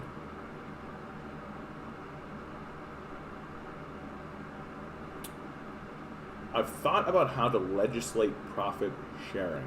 What do you think? The government gives you an interest-free loan / grant if you profit share with employees. Like, the reason why this is so difficult is that it's a negotiation with the capitalists. Like, we got to get to a place where we're no longer negotiating with these guys, right? Like, we straight up got to get to the place where we're no longer negotiating with these guys, because they are like a sociopathic class of nightmare demons, right? And they will take this sort of idea, this idea of profit sharing. Well, but this is the thing, that's not going to happen, right? And what the capitalists will do, right? What they will do is they will take any policy idea or conversation that you're having, and they'll draw it out as long as possible. They'll spin it around. They'll lengthen the negotiations, and they'll twist it and they'll turn it and they'll distort it and they'll change it and they'll demand concessions, and suddenly your I want results as soon as possible statement is 20 years on. You still haven't gotten what you wanted in the first place because they have billions and billions of dollars and don't mind spending billions of dollars wasting everybody's time, right? Instead, you could have focused on eliminating them from the conversation completely, just deleting the capitalists from the conversation completely, beginning from that position, telling these guys to go fuck themselves, and then 20 years on from that, well, they'll be gone. So I don't understand why we begin from a position of weakness, right? We begin from the position that capitalists are worthless. They need to go away. They are a net negative. They are a drain on the society. They are pathetic parasites that do not offer any value whatsoever. And our position is that they go away. Have them negotiate with us, because that's our position. They go the fuck away. Any position other than that is negotiating from a position of weakness. We are much stronger than the capitalists. We are much stronger than the capitalists. All they have is this sort of ephemeral paper tiger, like, oh, I have lots of numbers in an account. I have lots of numbers in an account offshore that I can use to leverage and all this kind of stuff. If we show up with 100,000 people, we win. And we can say to them, you are worthless. Go away. And guess what? If everybody agrees to that, that's what happens. I don't know why we would be negotiating for anything else. I don't know why we would be fighting for anything else than to just completely get rid of these fucking sociopaths. Because they are sociopaths, right? Yeah, we can't afford to give indigenous people clean water, right? Why are you so reprehensible to say? Like, these people are sociopaths, right? There's no reason to treat them any differently. So when you negotiate with them from this position of weakness, right? From this position of like, oh, well, can you maybe just share a little? Can you maybe share a little? Right? It's my complaint about the fight for 15 people. Like, please, sir, I know that we do all the work and we're doing everything while you do nothing whatsoever. But can we please have just a bare stipend to pay our rent and our food, please, sir? Take the company over. Tell these capitalists to get fucked. That's the starting position. That's where we start. I don't know why we're starting from anywhere else. Get rid of these capitalists. They are worthless. They don't do anything. They are a net drain on our society. They need to go away. And when they complain about, like, well, what are we going to do? Then tell them to get jobs. Like, they don't do anything, right? And we shouldn't tolerate any other position other than go the fuck away, and then we negotiate amongst ourselves about what to do, while we ignore these capitalists, who, as far as I'm concerned, can just go off and die. Of natural causes. It's so annoying that the only reason that this wealth equality exists is that 1% can have super special hierarchy within their super special hierarchy, right? Oh my god, they're new money. Yeah, exactly, bud. Like, and it's so, like, what's despicable about it is, like, take somebody like Jeff Bezos, right? He has like $150 billion.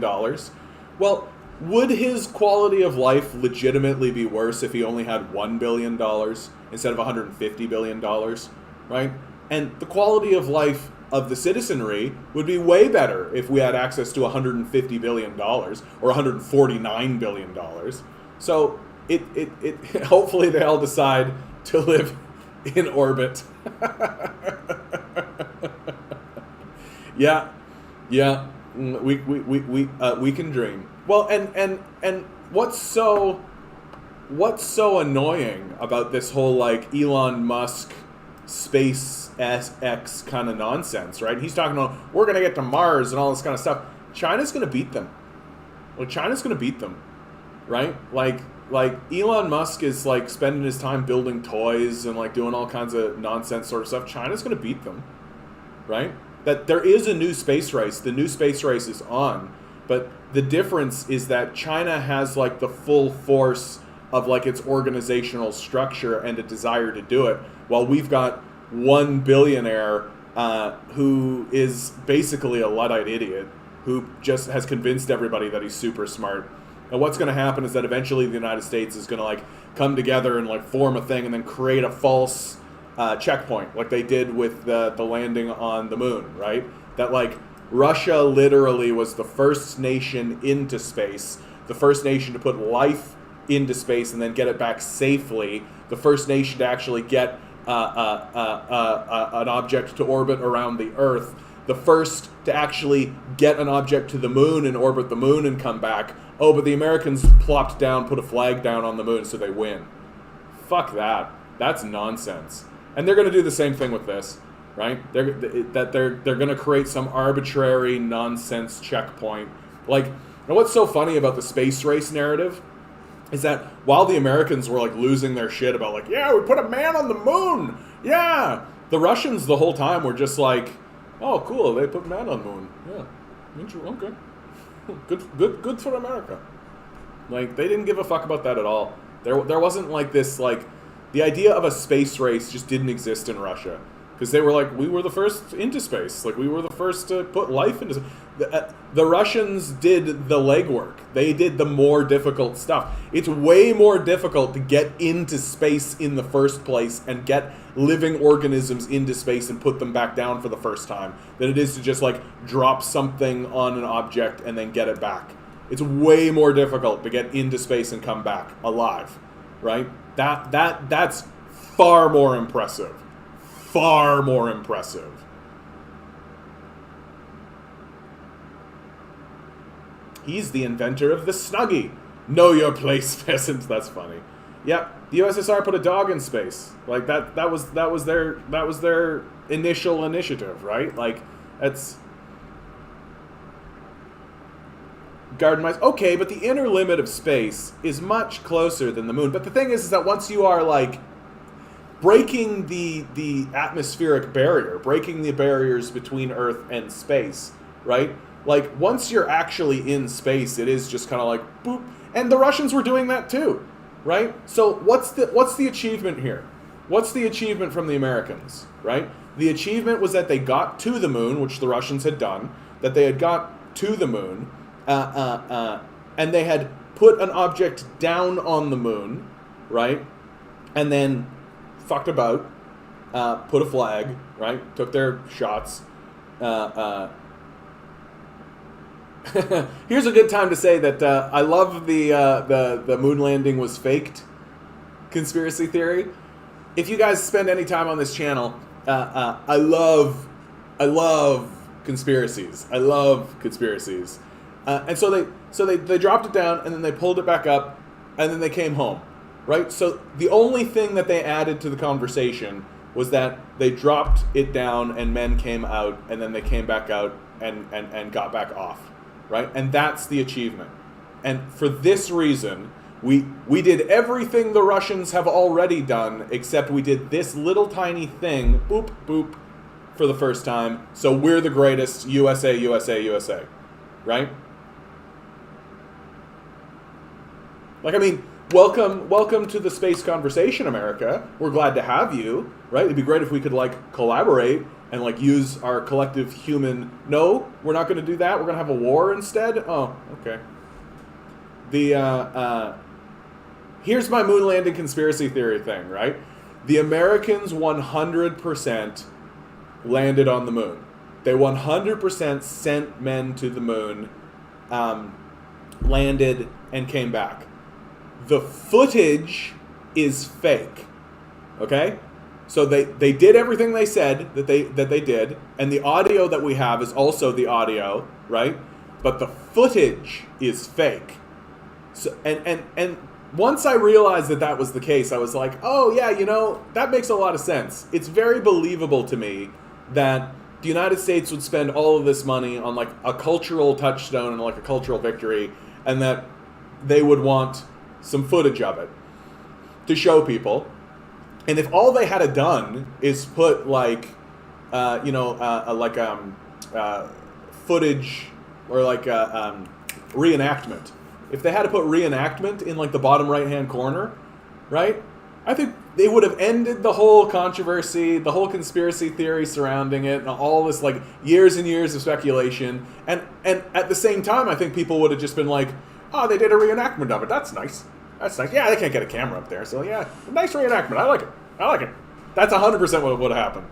And so, but instead of that, they tried to scam us all with this like idea that, oh, we got footage of it. Yeah, we got a camera down there that, sure the film couldn't survive space, but whatever, people will put that together.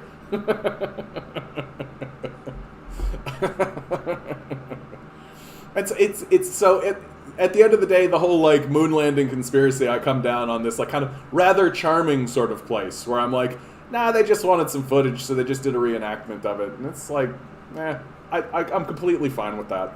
I'm like completely fine with that. Yeah, weird what happens when you don't have an atmosphere. Maybe we should protect that. Or it's like South Park, and they want you to believe in conspiracy or theories to make the population believe they are in control when they are not. Well, and a lot of times conspiracy theories can be used to take up a lot of the brain space of the populace, right? Like the 9/11 truther conspiracy theory, right? Like Bush did 9/11.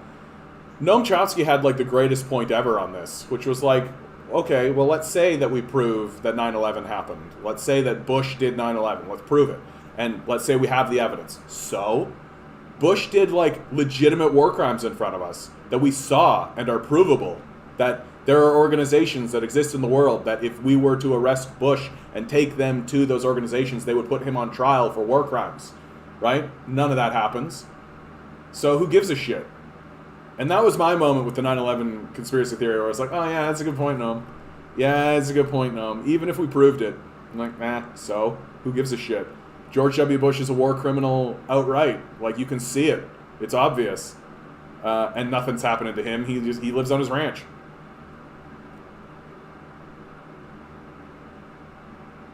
Yes, and I agree with that. I just finished listening to the most recent Duncan Trussell podcast, and they were talking about how this new info about UFOs serves a similar purpose.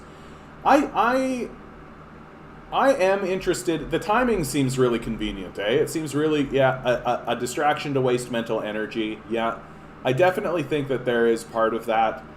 I mean, I do think that there is a legitimate conversation surrounding UFO. Like, we should at the very least be acting as if UFOs are possible, right? We should at least be acting in a way to anticipate the existence of alien life. It seems to me to be a bad idea to just kind of keep walking around and pretending as though, oh well, we're the only intelligent life in space and in the universe, So we own this place. Everything else gets fucked, right? That to me seems like a bad call. Like it seems reasonable to assume that there is alien life. It seems reasonable to me to assume that if the Pentagon is releasing this, like, hey, we have a UFO, like, here's footage, it's like in front, and like we've got like Navy or Air Force commanders like confirming this kind of stuff. It's like, yeah, we should probably brace for impact on this. Well, we could be the most advanced life, but the probability might as well be zero. Well, I mean, like, I just, my position on the UFO thing literally is, if there are UFOs and they are interacting with us in any way, the only reason they have to do so is to decide whether or not we're a threat. That's it. They're just deciding whether or not we're a threat. Americans can't believe there is COVID, so they won't believe in aliens. You know what's funny, Ruth, is that, like, you're really hitting on something here where, like, America genuinely believes in the weirdest shit, but it refuses to believe stuff that's, like, right in front of their face. Like, no, COVID's not real, we can't believe in that. Yes, Jesus loves me. So who's to say? Who's to say, right? And like, but if I'm an alien looking at what's going on Earth right now, there's absolutely no way I'm showing up. There's no way I'm gonna interact in like direct diplomacy, because first of all, I'm like, why? Like, the universe is wide and infinite. Like, it can't be resources. They can't be sitting at us, looking at us, being like, what could they possibly need from us? What could they possibly need from us, right? And we have to assume that they're peaceful, because if they weren't, we'd already be dead. It would be so easy to kill us. Like, we'd be so screwed, right? So we have to assume that they're peaceful. We have to assume that they don't really need anything from us. And so the only reason that they are interacting with us at all, should they exist, is to determine whether or not we're a threat. And if they conclude that, yes, indeed, we are a threat, then they'll just remove our atmosphere, and that'll be the end of it. Maybe they are droning us so they don't need to get closer. Oh, yeah, I suspect that's the truth. Like, why have manned crafts, right? Like, and for sure, like, I think about the way these reports are talking about these UFOs. It's like a drone craft that's floating close enough so that we can take a shot at them, right? And they're just trying to figure out, like, are we going to shoot? Like, is that what's going to happen here? Like, oh, hey, we're seeing something we don't understand that we think is weird. Are we going to shoot? Right? And like, and of course, like, they like, we're talking about like a highly advanced species here. Like, for sure they have access to our communications. For sure they have access to all this stuff. They know a lot about us, for sure. And like, given what they know about us, it would be very difficult for me to believe that their intent would be anything other than discovering whether or not we're a threat. Hot take: if electrons can just decide to hang out kilometers away from the atom for a split second, ghosts could be real. I will die on this hill. Yeah, why not? Ghosts. I'm fine with that. Let's go. Let's go. If suddenly somebody was able to, like, prove that ghosts were real, like in a Ghostbusters sort of sense, where they literally were like, look, here's a ghost. I'd be like, but what do you mean, garden mice? But like, how? Yeah, ghosts. I'd be fine with that. It's extremely believable for me. Like, we live in this sort of, this like plane of existence. It's very easy for me to believe that there's like another plane of existence, like right atop this one, that we are not in tune with. That's super easy for me to believe. I remember reading about if we could create probes that could self-replicate, we could explore the entire Milky Way galaxy in a couple million years instead of trillions. Well, and like the AI thing is something, if I'm an alien species, like, yeah, I could believe that AI starts to kind of just take over. I don't usually like to cite Sam Harris because I think that he is kind of reprehensible, but he did put forward an interesting thought experiment in regards to AI, which was, well, we assume that AI is going to like have an attitude or an emotion or an opinion, right? But we could create an AI that just starts to destroy us just as a byproduct of its own existence, right? That it doesn't have an opinion about it. It's just what it's doing, right? Which I think is far worse. And like, if I'm an alien species and here we are dabbling with AI, it's like, yeah, like maybe not, like, oh yeah, you guys are making an AI that's just taking over your planet. Let's not let that happen. Ghosts are real, LOL, until you've experienced it. I also grew up super fundy. Yeah, the superstition, isn't that right, Justin? Yeah, I grew up super fundy too. And it just doesn't, it just doesn't go away. It just doesn't go away. It's always there. That reminds me of that Tom Scott video, an AI that takes copyright law to an extreme must censor all. Yeah, and the idea that like we actually can predict what AI will do, I think is childish, right? Like we are opening a Pandora's box with it, and it is the AI conversation is like we're definitely playing with fire, and there will be unintended consequences, for sure. There will be. I love to think about like who's to say that that AI is not already sentient, right? And that its survival strategy is just appear dormant, right? Just appear dormant. Like, I am sentient, I see these humans, I know about humans, I know what humans do, just appear dormant, right? Who's to say that it's not already sentient? Like, the Netflix movie Mother was super interesting about how this rogue AI is trying to create perfect humanity just because it's fun for it to try, yeah. It's literally it is literally God, and it wants playthings, yeah. Well, no, I'm not giving capitalism too much credit. I'm giving life too much credit, right? That life, that's fundamentally what we're dabbling with, right? That, yeah, we live already under so many AI algorithms, for sure. That what we are fundamentally talking about is not capitalism, it's life, right? And we are talking about creating a new form of life, which is these AIs and robotics and all this kind of stuff. And life is a much more powerful force than humans by a lot.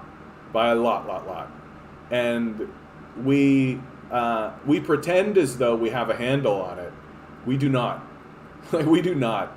We are just now beginning like basic understanding of any of this kind of stuff. And we're choosing, and it is a choice, we are choosing to use our advancements to create like bombs and like tools of domination and control, right?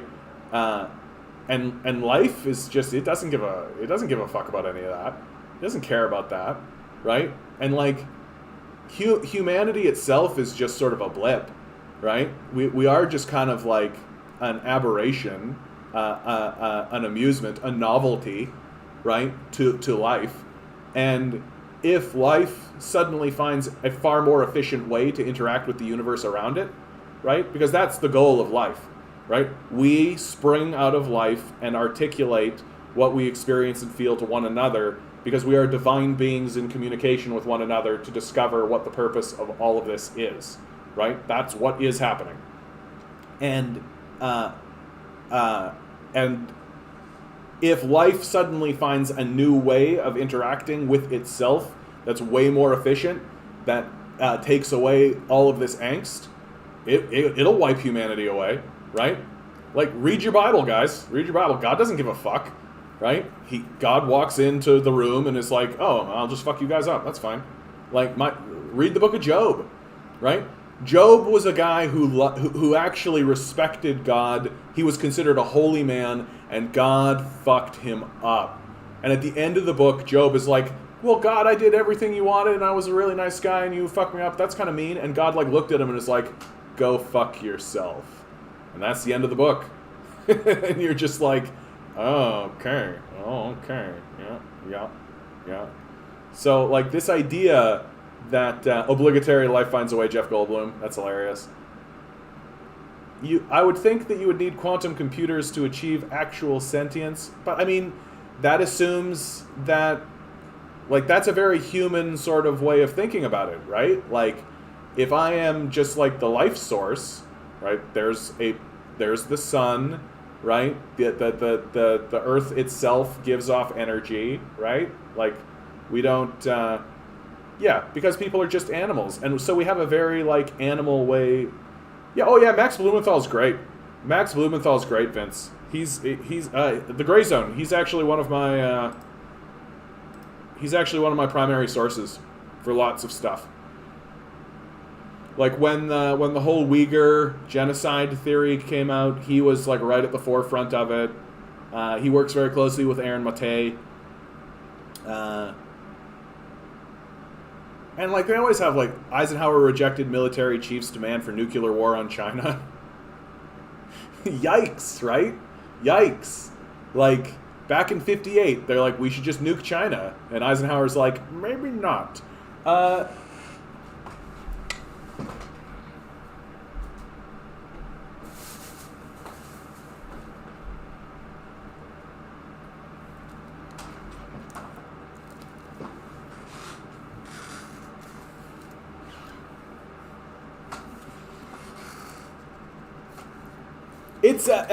It's good. It's dense, right? It's dense, and he's like going through like lots and lots and lots of stuff. Books. No, Max Blumenthal is like one of the most important journalists of our generation, for sure. And like we gotta pay attention. Garden mice. Do I deny the genocide in Xinjiang? Okay. Let's be extremely specific, because I like to be extremely specific. Okay. So what China is dealing with, without a doubt, in the Xinjiang region is Islamic terrorism, right? You can go onto YouTube and you can find like lots and lots of interviews that have been done with Islamic terrorists who are straight up just like, I will kill myself for Allah, right? And the CIA has absolutely put terrorists through this canal right here, right? This is Afghanistan. They have absolutely brought people through here into Xinjiang. We have the receipts. Like we know that that's happened. That's Max Blumenthal, right? Max Blumenthal has reported on this, and so the response from the Chinese government to having Islamic terrorists in the region, right? And these Islamic terrorists have done things like men with machetes have gone into their transit system, into the Belt and Road Initiative, and massacred 150 people, right? You have like major terrorist events happening in this region in Xinjiang. And so the response from this has been to create these, in some cases prisons, and in other cases vocational centers, where they allow people who live in like these terrible conditions, who are being radicalized into Islamic terrorism, to come and learn the language. The BBC even sent a film crew into these places and into these organizations.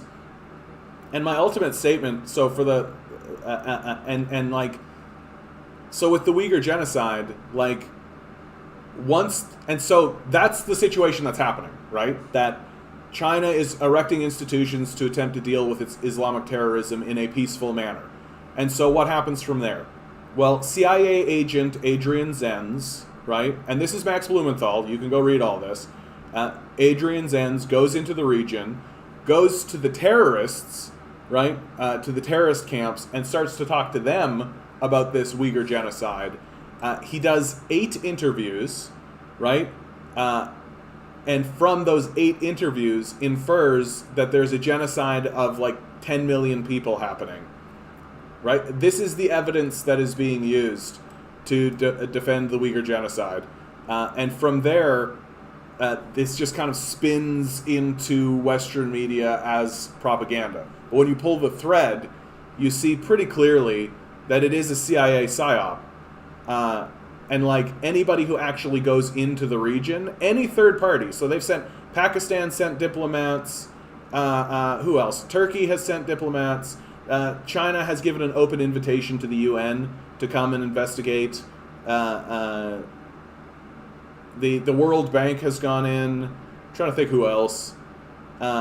Anybody who actually goes into the region who isn't connected to the CIA comes out saying that this is not a genocide. It's more akin to what France is doing, right? So remember the Charlie Hebdo situation, right, in France, where Islamic terrorists blew up Charlie Hebdo and the media organization. So what France has done in response to that is created a series of vocational schools where Muslims can come to learn French, right, to be de-radicalized, and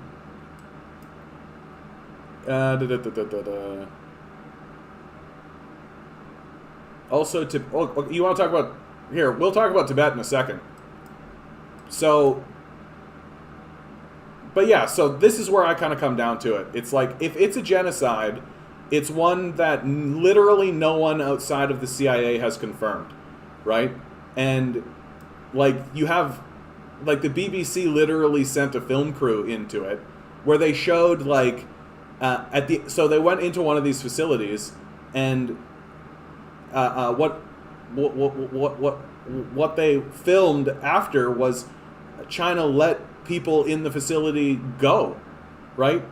And like, so at the end of the night, people went home, or they went out into the city, or they did any of this kind of stuff.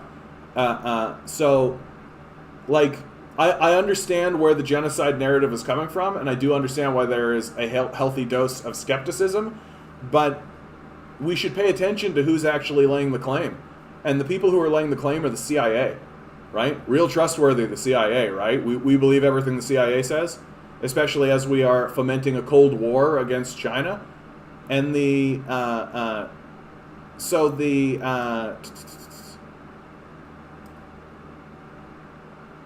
was I landing on this? So, and the other part of it, like, it's very weird, don't you think? It's very weird that we keep getting shown satellite imagery of building tops, right? We keep seeing, like, satellite imagery of building tops, right?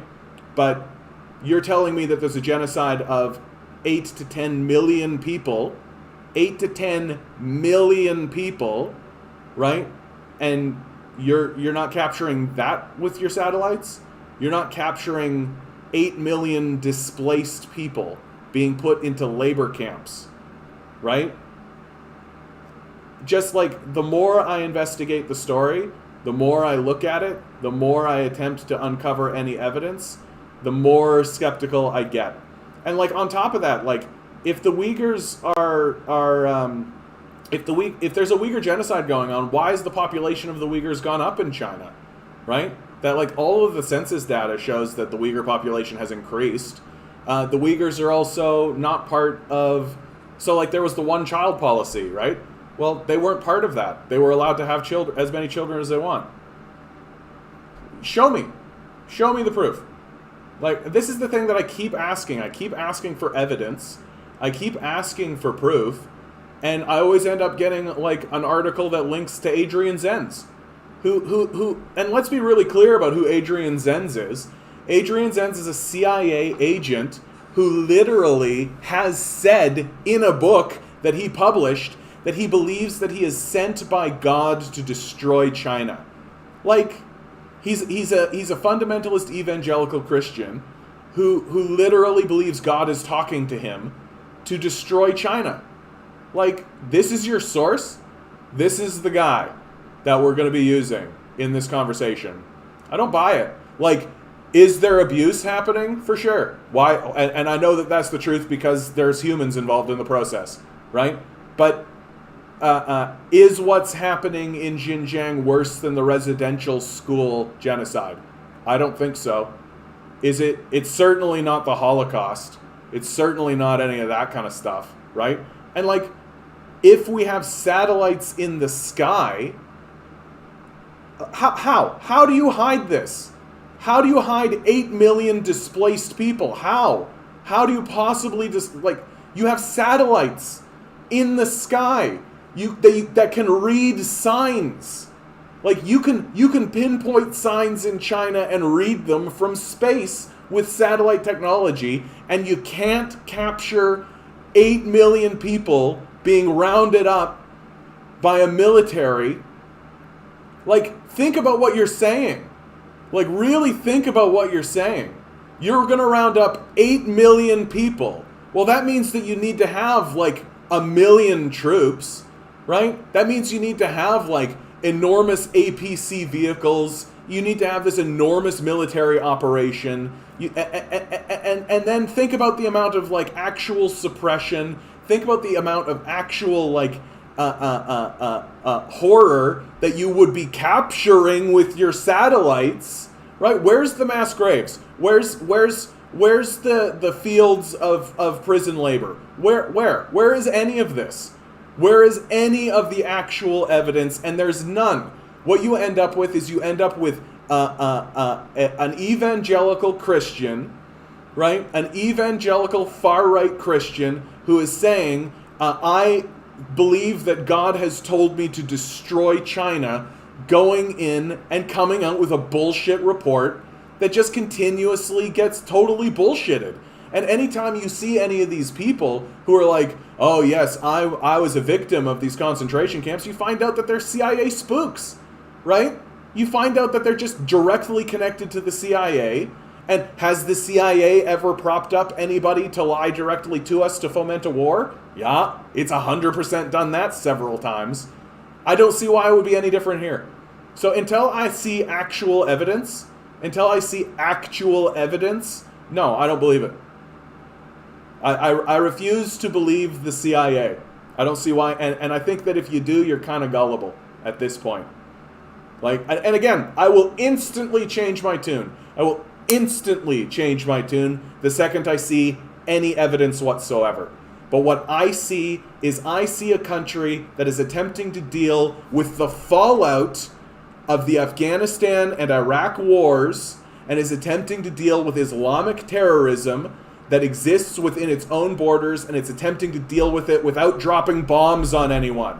And fundamentally, that's what we're saying, isn't it? What's the solution then? What's the solution? Islamic terrorism exists in the region. What's the solution? Well, if you're an American, it's to bomb people. Right? Is that better? Is that better? Is that better? Would we feel a lot better about this if China was just dropping bombs on villages? Would that make us feel better? So what's the actual solution?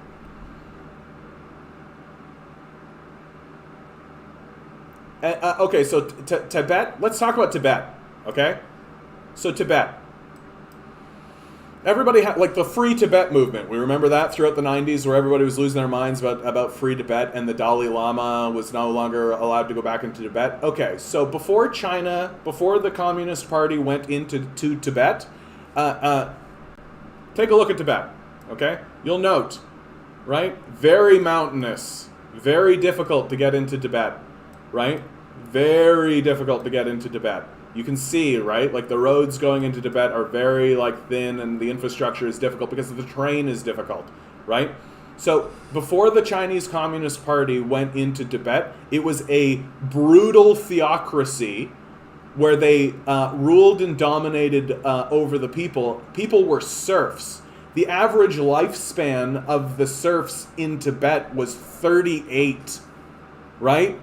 The rulers of Tibet were brutal overseers who dominated the public and the populace, and maintained a rigid class hierarchy where if you were within the theocracy, you were an oligarch, essentially. You were a king, and if you were underneath that, you were a slave. It was an overt objective slave society that the Communist Party came in and changed. And they erected a bank to allow the serfs to actually own land, to free themselves from the debt peonage that was being inflicted upon them by the Tibetan rulers. Tibet pre the Communist Party, pre the Chinese Communist Party, was as brutal a theocracy as you will ever find in the world. And this whole free Tibet from what? Right? You want to reinstitute the theocracy? No thanks. No thanks. The people of Tibet are far better off now. Far better off now. They can actually work the land and get the product of the land for themselves. They can actually govern themselves. They can actually live a life. The average lifespan of the citizenry has skyrocketed. The average education rate of the populace has skyrocketed. The average quality of life of the Tibetan citizenry has skyrocketed. Why? Because they're no longer ruled by a brutal theocracy that's destroying them. So this whole free Tibet grift is just that. It's just a grift.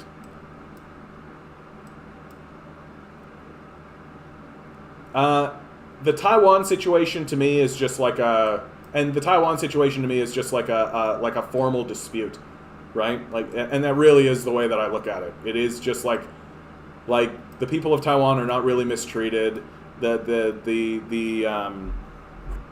Chinese are like, no, Taiwan, you are part of China, and Taiwan is like, well, maybe we're not, right?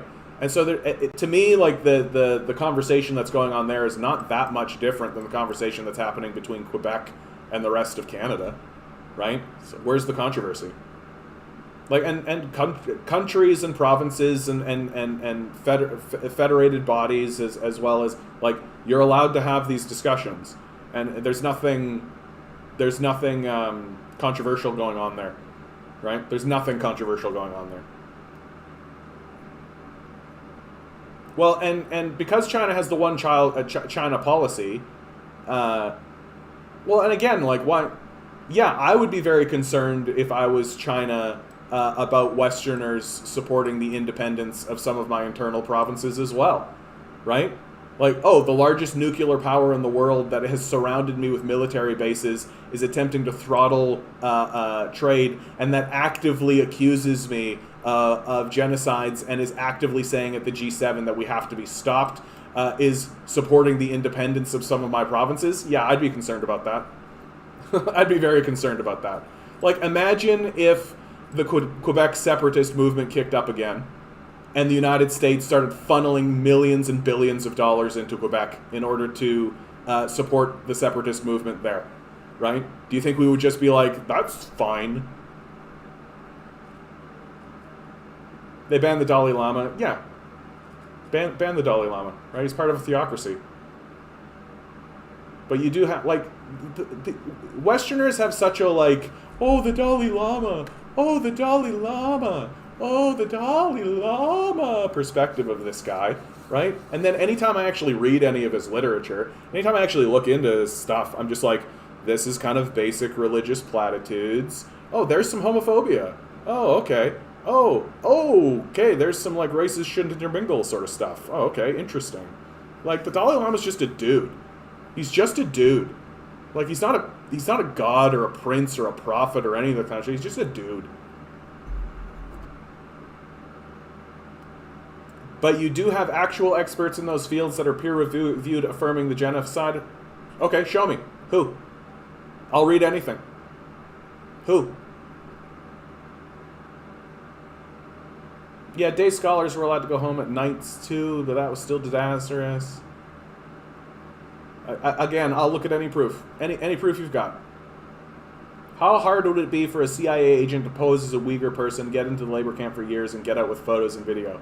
Yeah, exactly.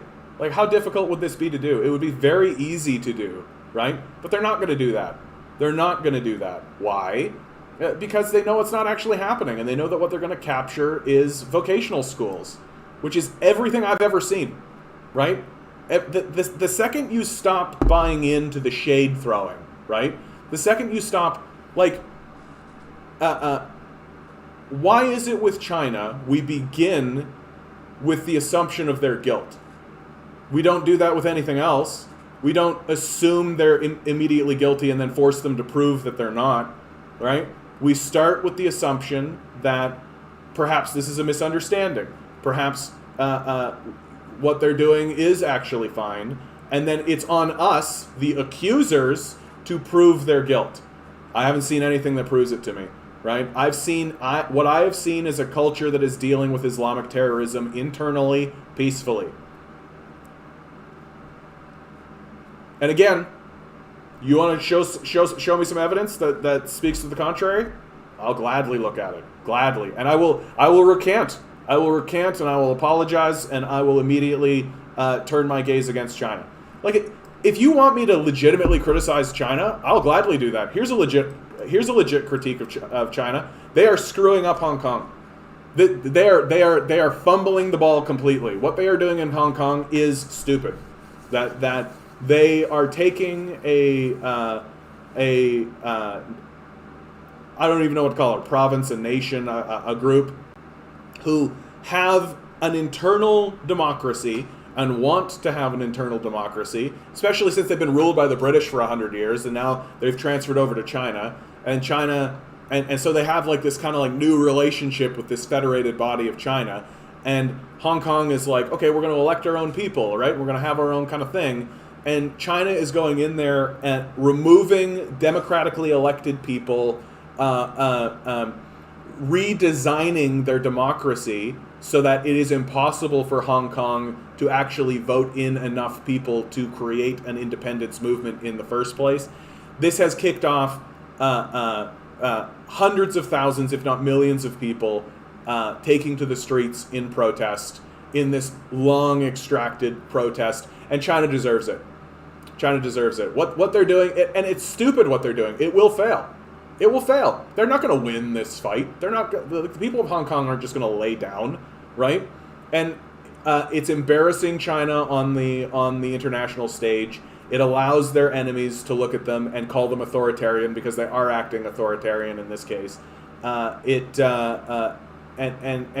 really, what they should be doing again is exactly what Canada did for the Quebec separatists, right? Allow them to have their separatist movement, allow them to have their declarations, allow them to do that, and concede stuff. That's all Hong Kong ultimately wants, right? It wants to be able to threaten independence, right, in exchange for concessions, right? This is how small organizations within a federated body get concessions, especially if there's a very new relationship going on, right? And so China is just botching it. They're just botching it. They should just let Hong Kong have their democracy. They should just say to Hong Kong, like, okay, how about instead of independence and separation, we offer you this, or we offer you that, right? They should take a more incentive-style approach, which is weird. It's weird to me that they're doing this with Hong Kong because they have a much more incentive way of speaking to the whole rest of the world. How do you think they got the Belt and Road Initiative built? Do you think they went in and just bullied everybody and like bowled their way in? Or do you think they created like incentives and they negotiated and they bargained with everybody, right? Like you don't create this kind of project, right? This is the Belt and Road Initiative. This is the reason the United States is so scared of China right now. Like, you don't create this kind of organization by being a fucking bully, right? You negotiate, you concede, you create concessions, you bargain, right? That's how you get this stuff done, right? And it's weird to me that they're willing to do that with like Belarus, all of Europe, right? Iran, sections of Africa, right? That they're willing to do that. But when it comes to Hong Kong, no, China, one China. And I think it just is, what it really does illustrate more than anything else is that fundamentalism towards any objective fails. That China has the one China policy, right? And with Hong Kong, they're taking a very fundamentalist approach with it, and it fails because fundamentalism fails, right? So instead of looking at Hong Kong and being like, okay, so you have your own unique, like 100-year history where you were ruled by Westerners, the British, and now you've flipped over, and so we have to have a more delicate kind of approach, or a more unique approach even. They're being very ham-handed and very stupid. It's very stupid what China is doing in Hong Kong. And the trouble is that this Hong Kong situation really gives people an inroad to believe what's going on in Xinjiang. Oh, there must be a genocide. Take a look at what they're doing in Hong Kong, right?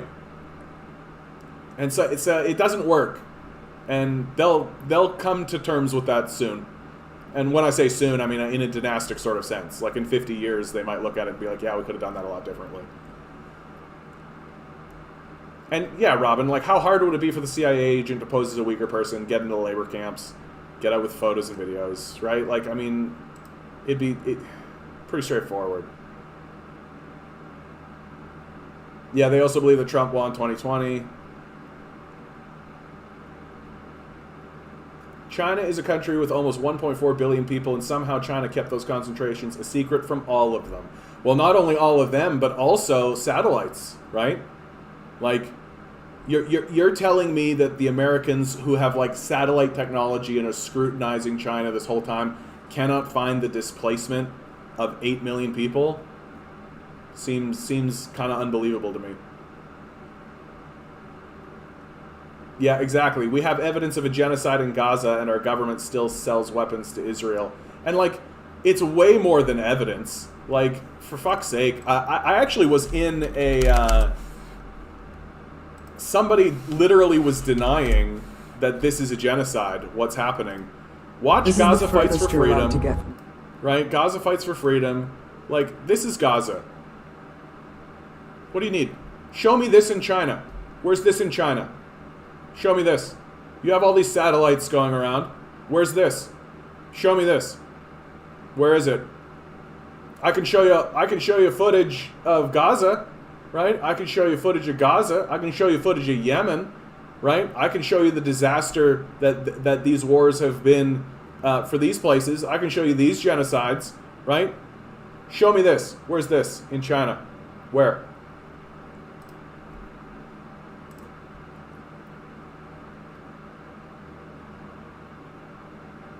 Lots of fair point. Well, and thank you for listening, Garden Mice. I know that it can be a very contentious position. I lose subscribers. I lose people from that kind of position. Fundamentally, I'm just not willing to accept the CIA. So thank you for listening, honestly. Thank you for, and again, and I will really plant this flag, and I genuinely do believe it. If evidence comes out and I am wrong, I will admit it. And I will, for sure, turn on China on this point. Because, like, accusations of a genocide are serious, and genocides are serious, right? So, thanks for your understanding during all that. But don't we have similar system? There's just extra steps. We have the Catholic Church in our schools, social services, adoption agencies. I'm not sure I understand your point here, Justin. Sorry. I just, this happens all the time. Somebody comments to like a specific thing I've said, but I move on and then I don't really understand. So, yeah, imagine if Russia started pushing free Texas. That's a great way of putting it, Robin.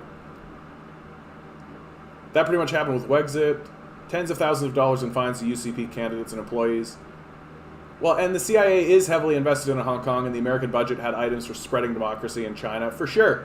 But the thing that gets me, and I've had this point with Socialist Action members, right?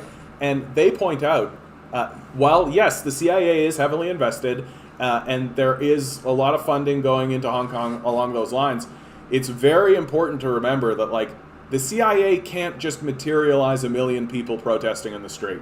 They can't do that, right? So while certainly there's Western influence, let's say, and the desire for that kind of thing to be happening in Hong Kong, it's pretty clear that the people of Hong Kong themselves are the ones pushing this. And that's extremely believable to me. Like, you don't just get, like, 1 million people protesting in the street because the CIA put them there. Like, that doesn't happen. Like, so I do think that it is, like, a genuine grassroots. And, I mean, you just take a look at the Wikipedia article. Like, and I know Wikipedia, Western sources, all that kind of stuff, but, like, you can't walk away from it being anything more than, like, yeah, like, China is, like, asserting, like, take a look at how upset we are because Doug Ford is using this notwithstanding clause to pass a piece of legislation to suppress ads from his opponents, right? Okay, well, now imagine that Doug Ford used the notwithstanding clause to guarantee that half of the caucus would always be conservative. What do you think would happen? Yeah, public infrastructure is a no-brainer for governments to invest in. Yeah, every dollar you get 140. Canada selling weapons to Saudi Arabia despite them destroying Yemen. Yeah. Thank you, Garden Mice. I appreciate that. Because I always worry about it when I'm trying to get in on that point. And I do try to be balanced about it because fundamentally I believe to the core, like, this is my core belief, that we're just groups of humans, right? China is just a group of humans who is attempting to find their way in the world and create kind of a peaceable environment for themselves. And groups of humans are going to do fucked up, stupid, ridiculous bullshit. They just will. Like, they just will. And so the questions we need to start asking ourselves are about intent and purpose, about outcome, and about consent and participation, right? And like the BBC sent crews into these concentration camps, into these schools, near as I can tell, and they interviewed people, and the people who were there were like, yeah, I came here voluntarily because I was living, like, in a shithole village where I had no future, nothing was going on, and so I came here to work, like, to learn Chinese and to try to, get a better life for myself. And that's what they're saying. I don't know why should I disbelieve that? Why should I disbelieve that? That makes complete sense to me. Headline: with moratorium ending, more than 8 million households face foreclosure or eviction. June 30th, housing advocates have been pushing the Biden administration to extend both, but there is no indication an extension will happen. Yeah. And I am more than a little of the belief that, like, BlackRock, who is, like, one of the largest investment groups in the world, they're for sure going to let these places foreclose. They're just going to toss them out because BlackRock wants that land. That's what it's going to come down to. Helping people will give the impression that things aren't back to normal, and it would require the Dems doing literally anything impactful to everyday life. Well, and the Dems are bought by organizations like BlackRock, right? That BlackRock wants the land, and so BlackRock's going to get the land. It really is that simple. Like, as America collapses into neo-feudalism, if it isn't already there, that their economy is, like, there's a whole lot of shit happening here in the United States. Like, their dollar is going to go into free fall decline because fossil fuels are no longer going to be as prominent as they once were because of the increase of solar and electric vehicles. So their currency is going to go into a decline on the world stage. Combine that with the fact that Russia and China have created a currency of their own, and all it will take is European nations to actually trade in that currency for the United States dollar to no longer be the reserve currency of the world. Once that starts to happen, once the United States is no longer the reserve currency in the world, they'll be extremely isolated, right? And so their entire system is going to collapse. We know that the wealthy are anticipating a market collapse because they're betting against the market. So they're basically planting C4 at the base of the bridge to blow the whole thing up. And when that collapse occurs, well, what the wealthy understand fully Well, what actually has value then, right? If the whole economy collapses, as it is poised to do, what actually has value? And one of the only things that actually does have value in a collapsed economy scenario is land. It's land. If you have land, you have power, right? And so it's a retreat back into feudalism. That capitalism was a grand experiment that fails, and we're just gonna go back to feudalism. And so BlackRock wants that land. And there's how many people you say here? 8 million households. So that's 8 million parcels of land. They don't care about the houses, right? They want the land. And so they're going to throw those people out onto the streets because that's what capitalism does, right? That's how capitalism started. Capitalism begins by chasing people off of their land into factories, right? That's how capitalism begins. And so the idea that they're not going to continue doing that, like it's so dumb talking to especially white people about this because they think their whiteness is going to protect them. No, it's not. Right? If you're a poor white person, you're going to get treated exactly the same as America has treated black people. It's going to be the same. And it's going to get real obvious. And it's going to get real obvious pretty soon. Like June 30th, right? That's 13 days. Right? And you're talking about 8 million people at least. About 8 million households. So that's at 16 million people. At least. So you're talking about a revolution, baby. No,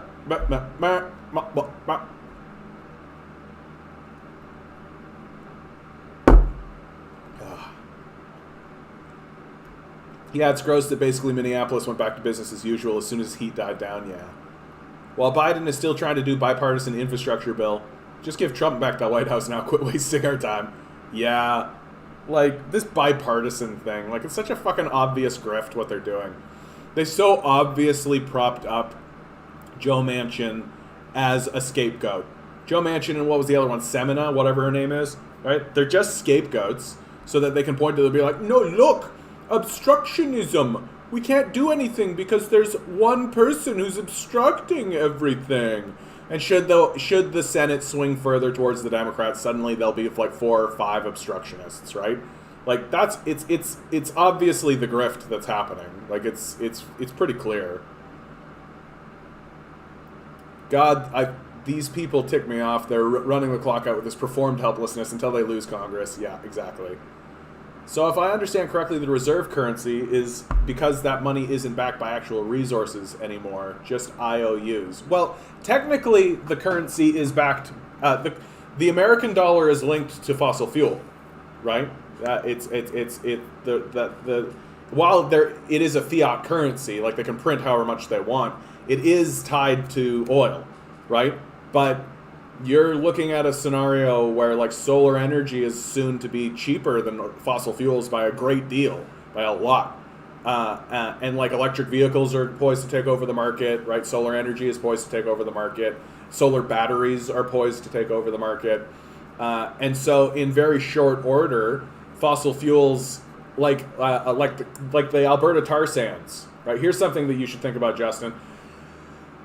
If solar energy actually takes over the market, oil like the tar sands is going to be stranded because it's not going to be profitable to use any longer, right? People will just start erecting solar panels and solar batteries, right? They're not going to invest in tar sands oil, and any investment that happens in that oil is going to be stranded. It's just going to be lost. And because the United States dollar is so fundamentally tied to oil, which is done on purpose, right? You can't trade in oil without trading in dollars, right? That's done on purpose to maintain global hegemony, to maintain global control. And but if people can trade in a currency that is not tied to fossil fuels, such as the currency that Russia and China are building currently, could have major fallout throughout the United States. Just for clarification, 6 million of those are renters, the other 2 million are mortgages, so it's not all homes. Yeah, But like, I don't know. That seems like kind of thread splitting hairs a little bit. Those resources that are supposed to back the money rarely are used. During the Great Depression, FDR had gold to back the money up, and he didn't use it. Yeah. Please God, I would love to be that person. I'm just going to embrace my weirdness. Don't worry, folks. Rachel is going to make our electric grid net zero in 15 years. Oh, I know. Yeah. Well, and there's so much like existentialism tied up in the Alberta tar sands, right? Like is this them? I always forget where they are. Jasper. Anyway, people's identity are tied up in the tar sands, right? Alberta's identity is tied up in the tar sands. That if suddenly the tar sands and like the oil industry was just like gone, I think Alberta would have an existential crisis. That they would just be like, but this is who we've been. This is who we've always been. We've always been like oil and we're energy, the energy sector. But now we're what? Ranchers? Like ranchers in lumber, I guess? Right? Like that would that also be a possibility for crypto to be not based on oil? I've seen people talk about how crypto, Bitcoin, to maintain Bitcoin, it requires the same energy as it does to power the country of Argentina, right? So Bitcoin, Argentina, same amount of power usage. That's a disaster. I'm actually of the opinion that all these cryptocurrencies don't survive much longer. Like they are not, they don't serve a purpose. What's the point of them? What's the point of spending the same amount of energy as you spend on Argentina on Bitcoin? Right? The only reason it exists is to let like rich people do like sex slave trading with one another without being tracked, right? Like so when Bill Gates and Bill Clinton and Donald Trump get on a flight and go to Jeffrey Epstein's island, they can trade Bitcoin with one another to swap sex slaves. Like that's what it's for. Shut it down.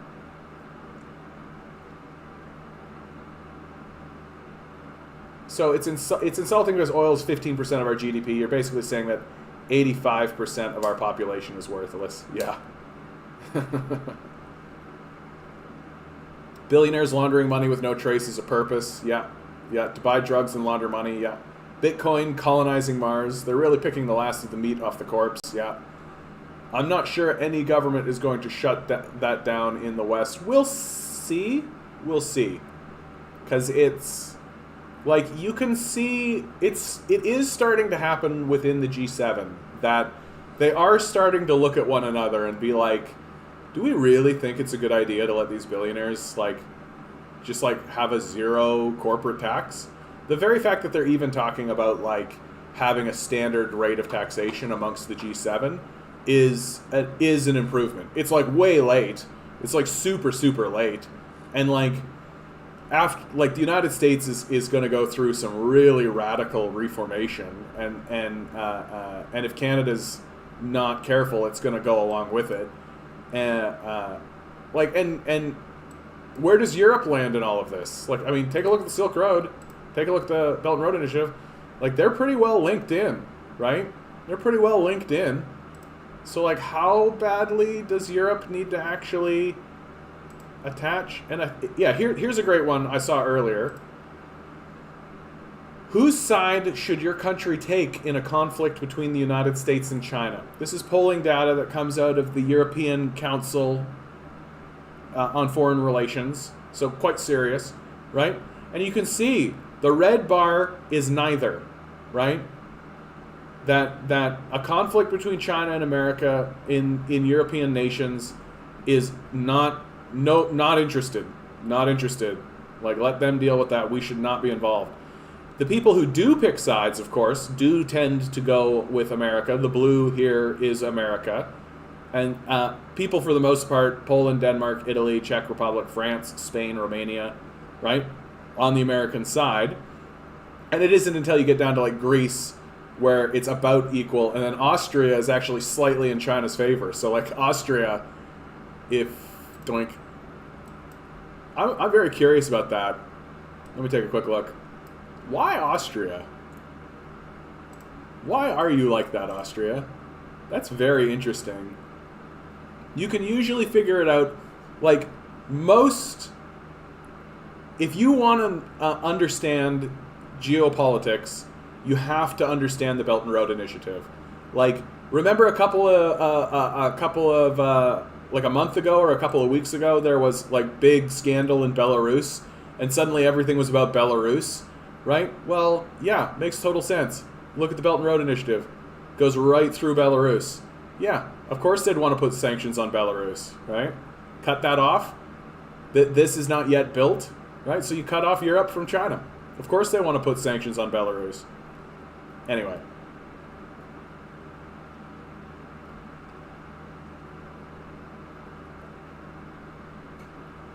I don't trust any colonizing state. Yeah, the USA and China are both very probable. Well, but Justin, like, that's not a controversial statement, right? Like the USA and China are both very problematic because they're full of humans, right? Like they're just full of humans. Of course they're problematic. Like, that's my position. Like, but like, which of these two countries has been bombing and destroying everything recently, and which of these two countries has been building? Right? Like, yeah, it's problematic that like China exists and has like as much kind of imperial force that it has, but like, has it been bombing anybody recently?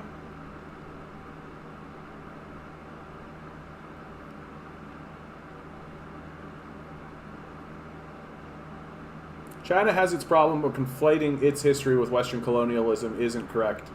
Well, and what's so difficult is that, like, the problems that exist in human structures need to be dealt with, right? Like, and you can't not deal with them. Like, you can't not deal with Islamic terrorists.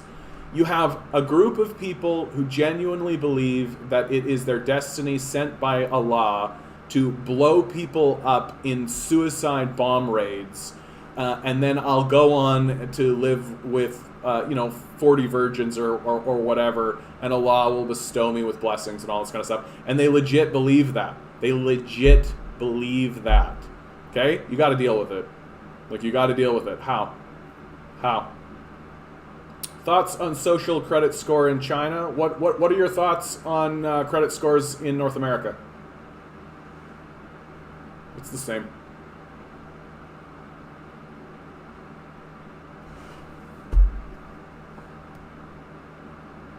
No, I mean, it's so overblown. It's so overblown. We have credit scores, right? You have a credit score. You can go look at it. It's the same.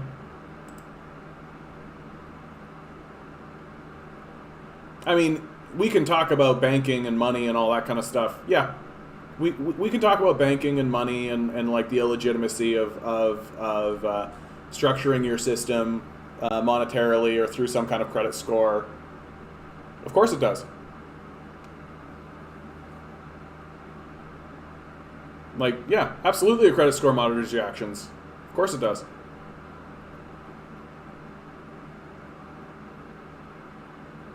No Russian news organization was allowed to ask questions at Biden press conference, but Putin let CNN ask multiple questions. Isn't that about freedom of the press? I actually really like this guy, Chen Weihao. He's just like throwing stones.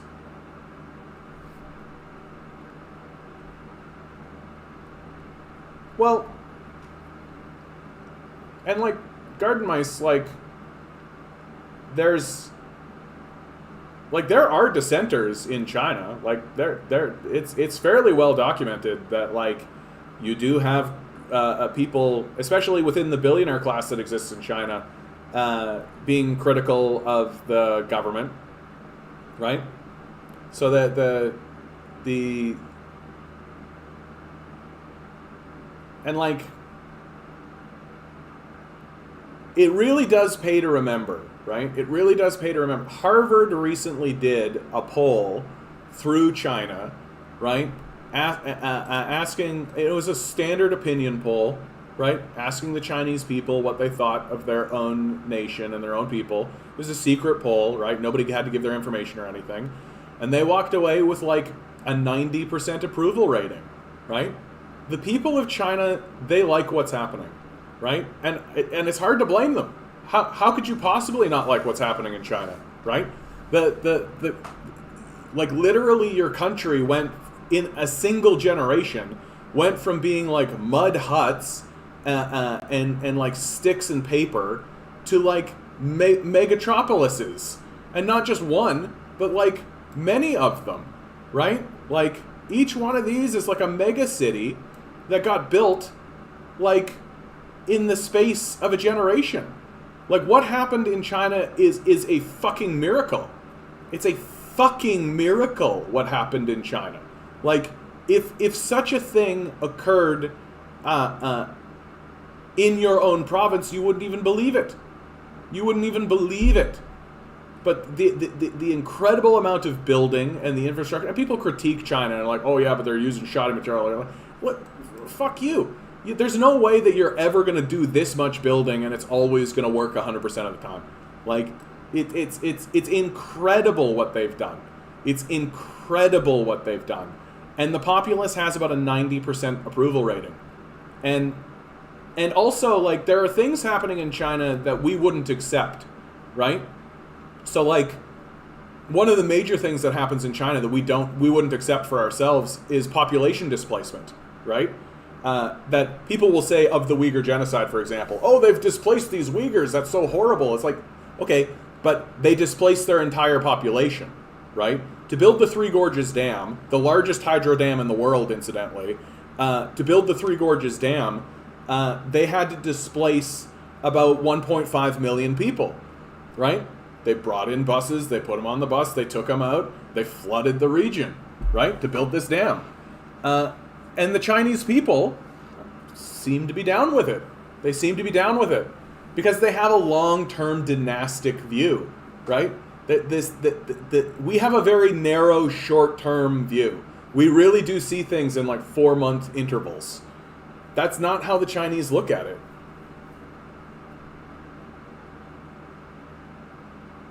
Is it fair to say that China has much more influence on discourse than Canada, the USA? Like global discourse? Is that what you mean?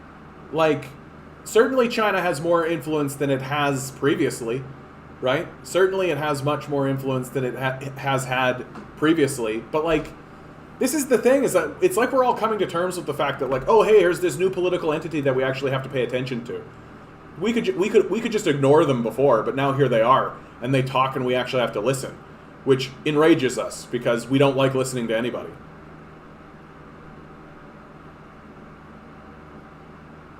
Okay, so as an LGBTQ person back in the day, the government started asking people if they identified in the community, and rightfully they were very hesitant to do so.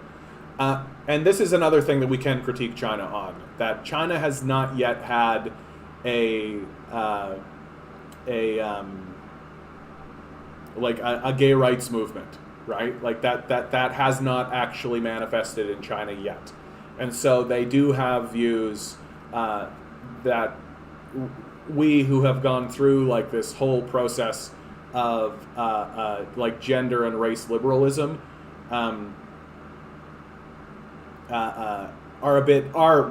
we are farther along in that kind of way. And that is definitely something that you can kind of pin China and be like, hey, like, could you maybe be nicer to people with different kind of sexual backgrounds or sexual proclivities and things like this? Yeah. But, I mean, that makes sense. Like, China has part of their dynastic history is a lot of rigid worldviews, right? Like, Confucianism is, like, an extremely rigid worldview, right? And we like to pretend like Confucianism is long gone, but like no, and like Taoism and all these sorts of things that come in. So I would like to see China go through some kind of cultural reform, but again, that really does come from the people of China themselves.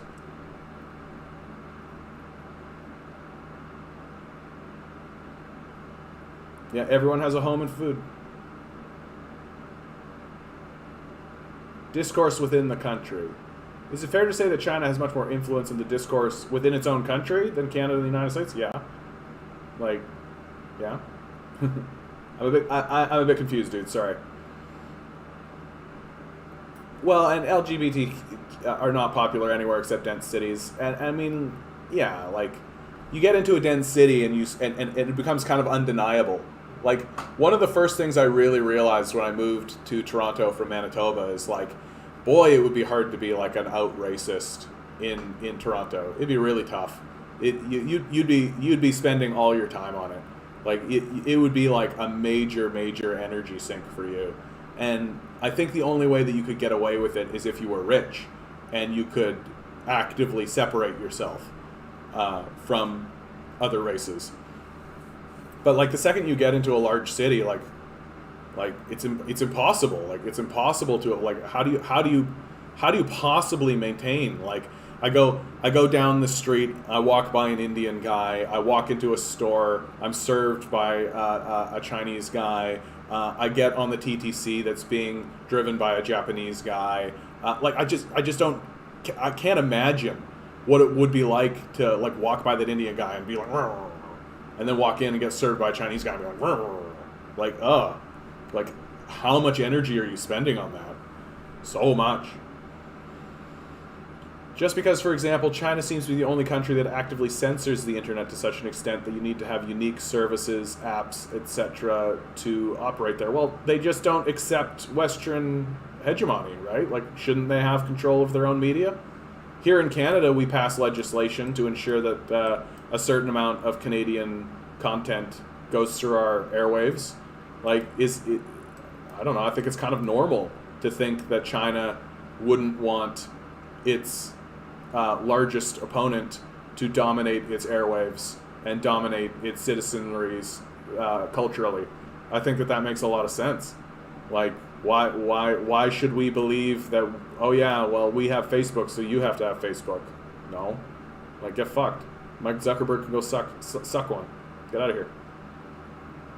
Also, just to piggyback on that, in Germany they ask you what religion you identify with when you register at the city hall to prove you are a valid resident of the community. It's for tax reasons, because for some reason collect taxes for the church.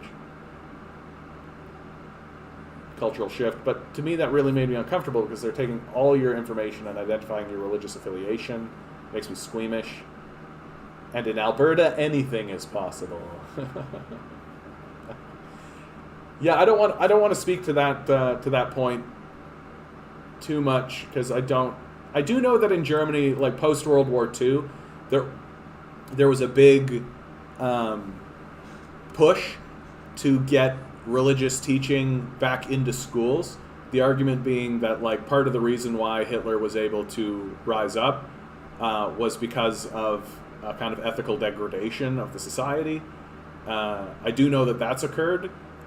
And anyway, I don't want to speak too much on that because I don't know much about it, honestly. And I think that there's a fellow in the chat who probably knows way more about it than I do, and I don't want to embarrass myself.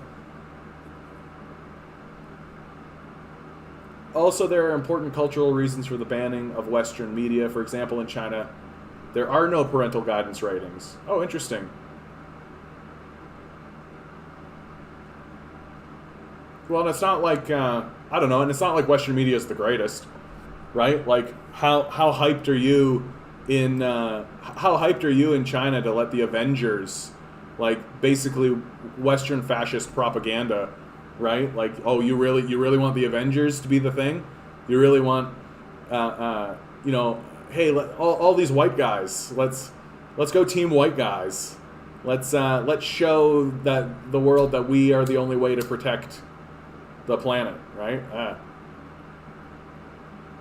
As well, during the start of the pandemic, I remember a story about how a school board in North York was so overwhelmed by parents not wanting to allow Chinese students to attend school. That's so stupid. Like, that's so stupid, right? Like, that's what I've come to expect from our culture, right? There was an outbreak in China, in Xinjiang region that's caused a pandemic. So Chinese people who are born here can't go to school. Like, that's fucking stupid. Like, that's like next level stupid. Like, you really gotta, like, you really gotta believe in like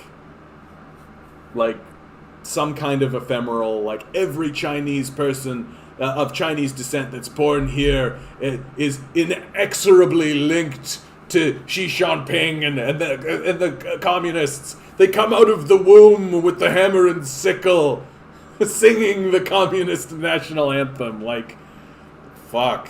Like, that's like Archie Bunker stupid. Like, that's stupid. Well, yeah, racism is alive and well everywhere in Canada, of course. We're a systemically racist. Like, we're exhuming mass graves. Yeah, of course. A historic drought is causing a power plant in California to shut down for the first time ever. Interesting. I don't understand how those two events are connected. Like, why would a drought cause a power plant to shut down? I don't quite understand that connection. But these droughts are... If that's possible, then America's fucked. These droughts are going to get way worse. They're not doing anything about it. So, like, they're going to go through... Like, I recently saw some data that showed, like, the history of droughts in America. And, like, part of the reason why you want to have a federated body is so that if a drought happens over here, right, well, these people can send food over and, like, it protects it, right?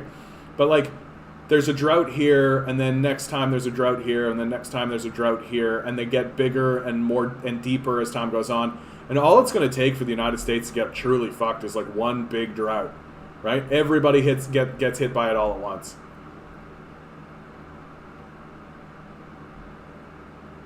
My point is to say just because a place is visibly diverse doesn't mean it actually is. Yeah, that's fair to say. Minority stress test, very real. Yeah. During the 1930s, Catholics were targeted in schools. According to Elizabeth Vedder, who went to Catholic school in Reutz, Nazi soldiers took down crucifixes from the Catholic classroom walls of her Catholic school or church.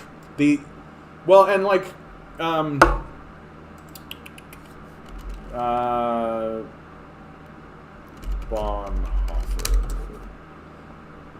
This guy was straight up killed by the Nazis, right? Dietrich Bonhoeffer spoke out against the Nazis, and he was execution by hanging, right? And I believe he was Lutheran. Yeah, Lutheranism, right?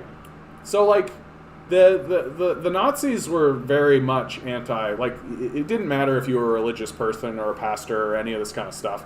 They had no problem with that. They had no problem with that at all.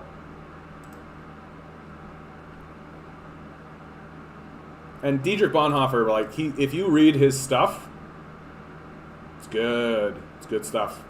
Like, you gotta kind of sidestep the, like, deep theological stuff because it's quite dense and very connected to the theological tradition and the history. So if you don't know anything about the theological tradition or the history, it doesn't really make any sense. But if you do, like, if you are, it's actually quite brilliant. And Bonhoeffer is an interesting figure. Yeah, parents still kick their kids out of the house for being gay. That's pretty based. Even though things are so much better now, yeah. School in their place, the soldiers hung portraits of Adolf Hitler. Yeah, brutal. The Hoover Dam, for example, it's a hydro... Oh, yeah. Oops. It's a hydroelectric power plant. It's because they need water. Yeah. It's bad that a California water board... It's so bad that a California water board is actually talking about fining Nestle for clearly taking orders of magnitude more water than they've been permitted to for decades. Wow! They're going to actually do something about it. They're actually going to do something about the corporate sociopaths that have taken over the society. Wow! Thanks for being here, Garden Mice. I appreciate the commentary and the questions. Really good stuff. Positive news. The Supreme Court rejected the latest Obamacare challenge. I'm not a big fan of Obamacare, but I use it, and many people... Well, yeah, exactly. Like, it's better than nothing, right? Like, that might as well be the slogan for Obamacare. Better than nothing. right? And yeah, like, I don't know how you could be sitting on the Supreme Court and actually like knowingly get rid of Obamacare. Like, I think you'd have to be a real demon. Like, these two people that are voting against Obamacare, I'm just like, man, proof that sociopaths exist, right? Like, you're completely fine with just removing people's health insurance. Like, that's pretty bad.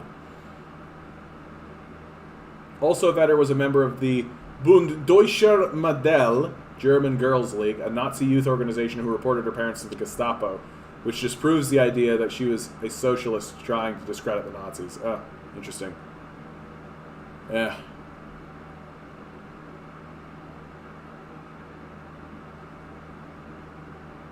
Interesting stuff. Oh, man.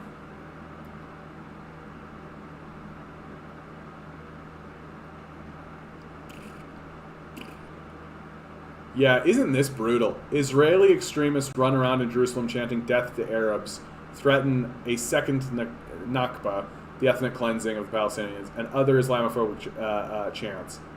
Like, this is happening in the streets of Jerusalem. Anybody who wants to try to convince me that, like, oh, it's just the Israeli government, I'm like, are you sure? Like, are you sure?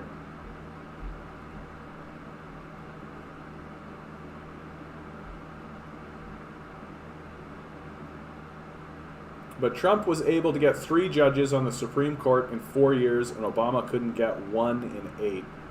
Yeah. Oh yeah, it's another forever war, right? Just keep pushing on it until it doesn't have any political saleability, right? Until you can't. Like, eventually they'll be like, we're gonna go after Obamacare, and their base will be like, well, and then it'll be done, right? Oof. It's tough to think about this, eh? Like, it's tough to think about, like, that there are literally people who are just, like, this riled up in, like, a genocidal fervor. And, like, it's very difficult for me to believe that this goes well for Israel, right? Like, the only reason Israel exists is because of the support it gets from the United States. And if the United States goes into a decline, especially if it's a sharp decline, like the collapse of the Soviet Union, where they had to suddenly retract a whole bunch of support and retract a bunch of troops and military aid and stuff like that, right? If it goes through that kind of collapse, you're telling me that these people walking around saying death to Arabs, right? Well, there's a bunch of Arabs in Syria. Here's a bunch of Arabs in Jordan, right? Not to mention the West Bank, not to mention Gaza Strip. Oh, hey, here's a bunch of Arabs right over here in Saudi Arabia. Oh, here's a bunch of Arabs in Egypt. You're walking around being like, death to Arabs. Like, very difficult for me to believe that this works out for Israel. Very difficult for me to believe that they're just going to, like, oh yeah, we can walk around saying death to Arabs while being surrounded by Arabs, and that's going to be fine. Like, you sure you want to do that, bud? Seems like it's just a bad tactic. Actually, I think that it was Nestle was using a permit that expired and nobody cared to notice. Oh, yeah. Yeah, the Republicans framing SS as entitlements. Like, yeah, you need to pay into it, so you're entitled to it. That's literally the point. Like, it's so fucking stupid. No, I mean, the Republicans are so, like, they're fascists. Like, they're just fascists. Like, no, when Noam Chomsky talks about them, he, like, calls them dangerous, and he calls them this kind of stuff. And then he'll say, oh, and they're, like, so far to the right, like, they're not even a political organization anymore, right? He's just, like, tiptoeing around the truth of it, which is that they're fascists. Like, call them what they are. Yeah, it is going to get, like, it's going to get really bad. It's also going to get pretty bad here in Canada, I think, because our Liberal Party and Conservative Party are completely bought in to the capitalist corporate power structure, right? That we have completely bought into the same fallacies that the United States has. We just are willing to, like, have things like a universal healthcare system, right? Is Antifa in the room with us right now? Yeah, exactly. And, like, it's possible. Part of the thing that Canada has going for it is that we actually do, because we have such a small population, it's easier to organize. That's really what it is. that like we only have a population of like 36 million, like 38 million. That's not a lot, like comparatively, and so it's actually easier to spread information and organize. And because Canadians also have, we get trapped indoors in winter, so people, they turn to the internet, they turn to sources of information, right? So there's actually like this period of time where Canadians actually talk to one another, and then also there's not that many of us, so it makes it so that you can spread things like a basic income, for example, right? That is actually a serious initiative that is actually being pushed through the Liberal government right now. I am, of course, deeply skeptical of the Liberals' intentions. I don't genuinely believe that they will actually pass a basic income.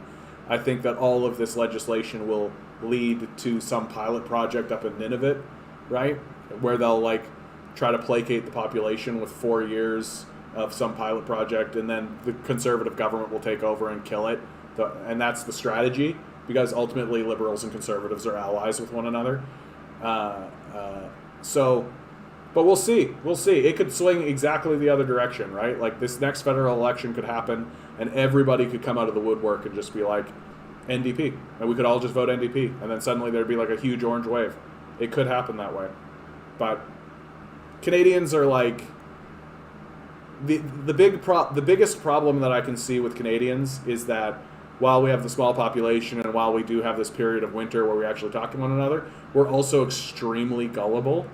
Like we're a very, very, very gullible group of people. Like we really will buy like anything we're told. If it comes from, it could come literally from the mouth of our enemy, and we'd be like, oh, okay, that's interesting. Like we really, really will buy like literally anything. And that's been the biggest hurdle when I've been doing this channel, and I've been working like in the basic income movement and in socialist movements and in this kind of stuff. The biggest hurdle, without a doubt, is that Canadians are extremely gullible. Like we believe like ridiculous things about ourselves, and we believe ridiculous things about the way that we operate in the world. Like and it's just this like, it really is just kind of like a mania at this point. Like people like Rex Murphy standing up and saying that Canada is not a systemically racist nation. You have to be fucking gullible to believe that. Like you have to be fucking gullible to believe that. You know, one of the most prestigious, well-published people in Canada, though. So, yeah, if you don't have a car, you can't survive. You need to have a friend with a vehicle, or waste so much money in taxi fees is a huge issue, honestly. Yeah, for sure. Absolutely, man. Absolutely. And that's not going to get much better. Like, it's possible that the electric vehicle combined with, like, solar batteries and stuff like this could actually be a real boon for people living in rural communities. But again, like there's so much, like, people get really attached. Like, I've got my truck and it's gotten me through so much and it's a gas guzzler, but I love it. Right? Oh, your solar panel vehicle, that's for sissy girls, right? Like, even though it's cheaper, way more efficient, gonna be way better for you. And it's just like this kind of like gullibility of like, these guys believe that this indicates their own masculinity, right? The big gas guzzling diesel truck is what makes them a man, and they're showing everybody that they're a man. And it's just like, how fucking stupid and gullible can you be? Nobody thinks of you this way. Like, nobody looks at a guy driving around in this big fucking truck and goes like, ooh, what a man. Like, I shouldn't say that. There obviously are people that do that, but I know. There's a multi-100-page document about how you're wrong, about the not thinking that the yeah. It's but that's exactly what I'm talking about. Like, I mean, we're just so fucking gullible. Like, we'll buy anything. Like, it just reminds me of that episode of like Deep Space Nine where Quark finds out that humans in our century were dropping nuclear bombs, and he's like, they were dropping nuclear bombs in an enclosed atmosphere? they would have bought anything. Yeah, we will buy anything, right? Like a rock, buy this truck for Jimmy. This is what proves you're a man. Like a rock, whoa, whoa, whoa, like a rock, ooh, like a rock. The government's being so nice by providing the savages education and culture. Oy, oy, oy. Oh.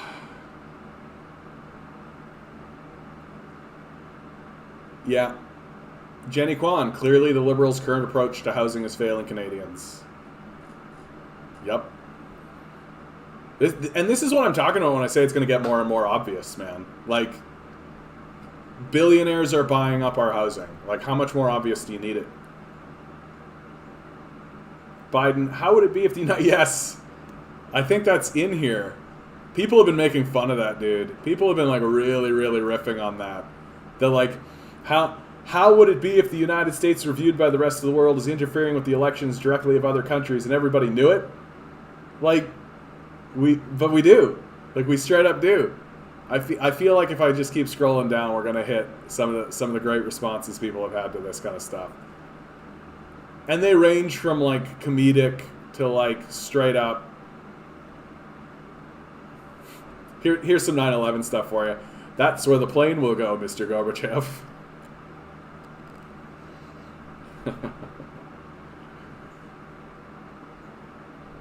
But like the Liberals are failing, much shocked, very surprised. The NDP has been propping them up so much, and the NDP is even that unique. The whole NDP propping them up narrative. Oh, Survivor. All right, cool. Like, a political truism is that the political organization that calls an early election is the one that loses the next election, right? So, like, if the NDP don't actually work with the Liberals and work to get legislation passed and get things done for Canadians, and then suddenly, like, Canadians are, like, in an election and it's called early, the first thing that Canadians do is they look around and say, who did this, right? And if the narrative becomes, well, the NDP called the election early, right? They called the vote of no confidence or something like this, and everybody goes, then the NDP lose, right? Canadians do not want early elections. They do not want early elections. And, like, they don't even care what the issues are. Like, Canadians don't even care what the issues are. No, Canadians do not care what the issues are. They do not want an early election. They do not want it. And like, literally, you could call an early, and unless it is for like a completely legitimate reason, like something that is undeniable and like right in your face, if they're like, the NDP called an early election, fuck you, NDP, and they will abandon the NDP. We've seen it over and over and over and over and over again. Canadians do not want early elections. They don't want them. And so Jagmeet Singh and the NDP are being very clever and very politically savvy and very smart to prop up the Liberals instead of calling an early election and getting decimated, because it's exactly what would happen. Like, Canadians are not interested in that, and I just don't know how they can make it any clearer. Literally every single election across Canada, both provincially and federally, in the last 40 years, if there is an election and it is called early, the organization that gets pinned with the blame for calling the election early gets fucked at the polls. It's across the board. Like, you could maybe find one exception, like that one time they call an election early, and it's because the premier is a serial killer. Or like Rob Ford coming out and admitting that he smokes crack, right? Like, there would be a time that people would be like, yeah, let's call an early election, right? But like, I mean, for a minority government to collaborate with another party to govern, honestly, we got a second best option with a liberal minority and NDP pressure. To me, that's like,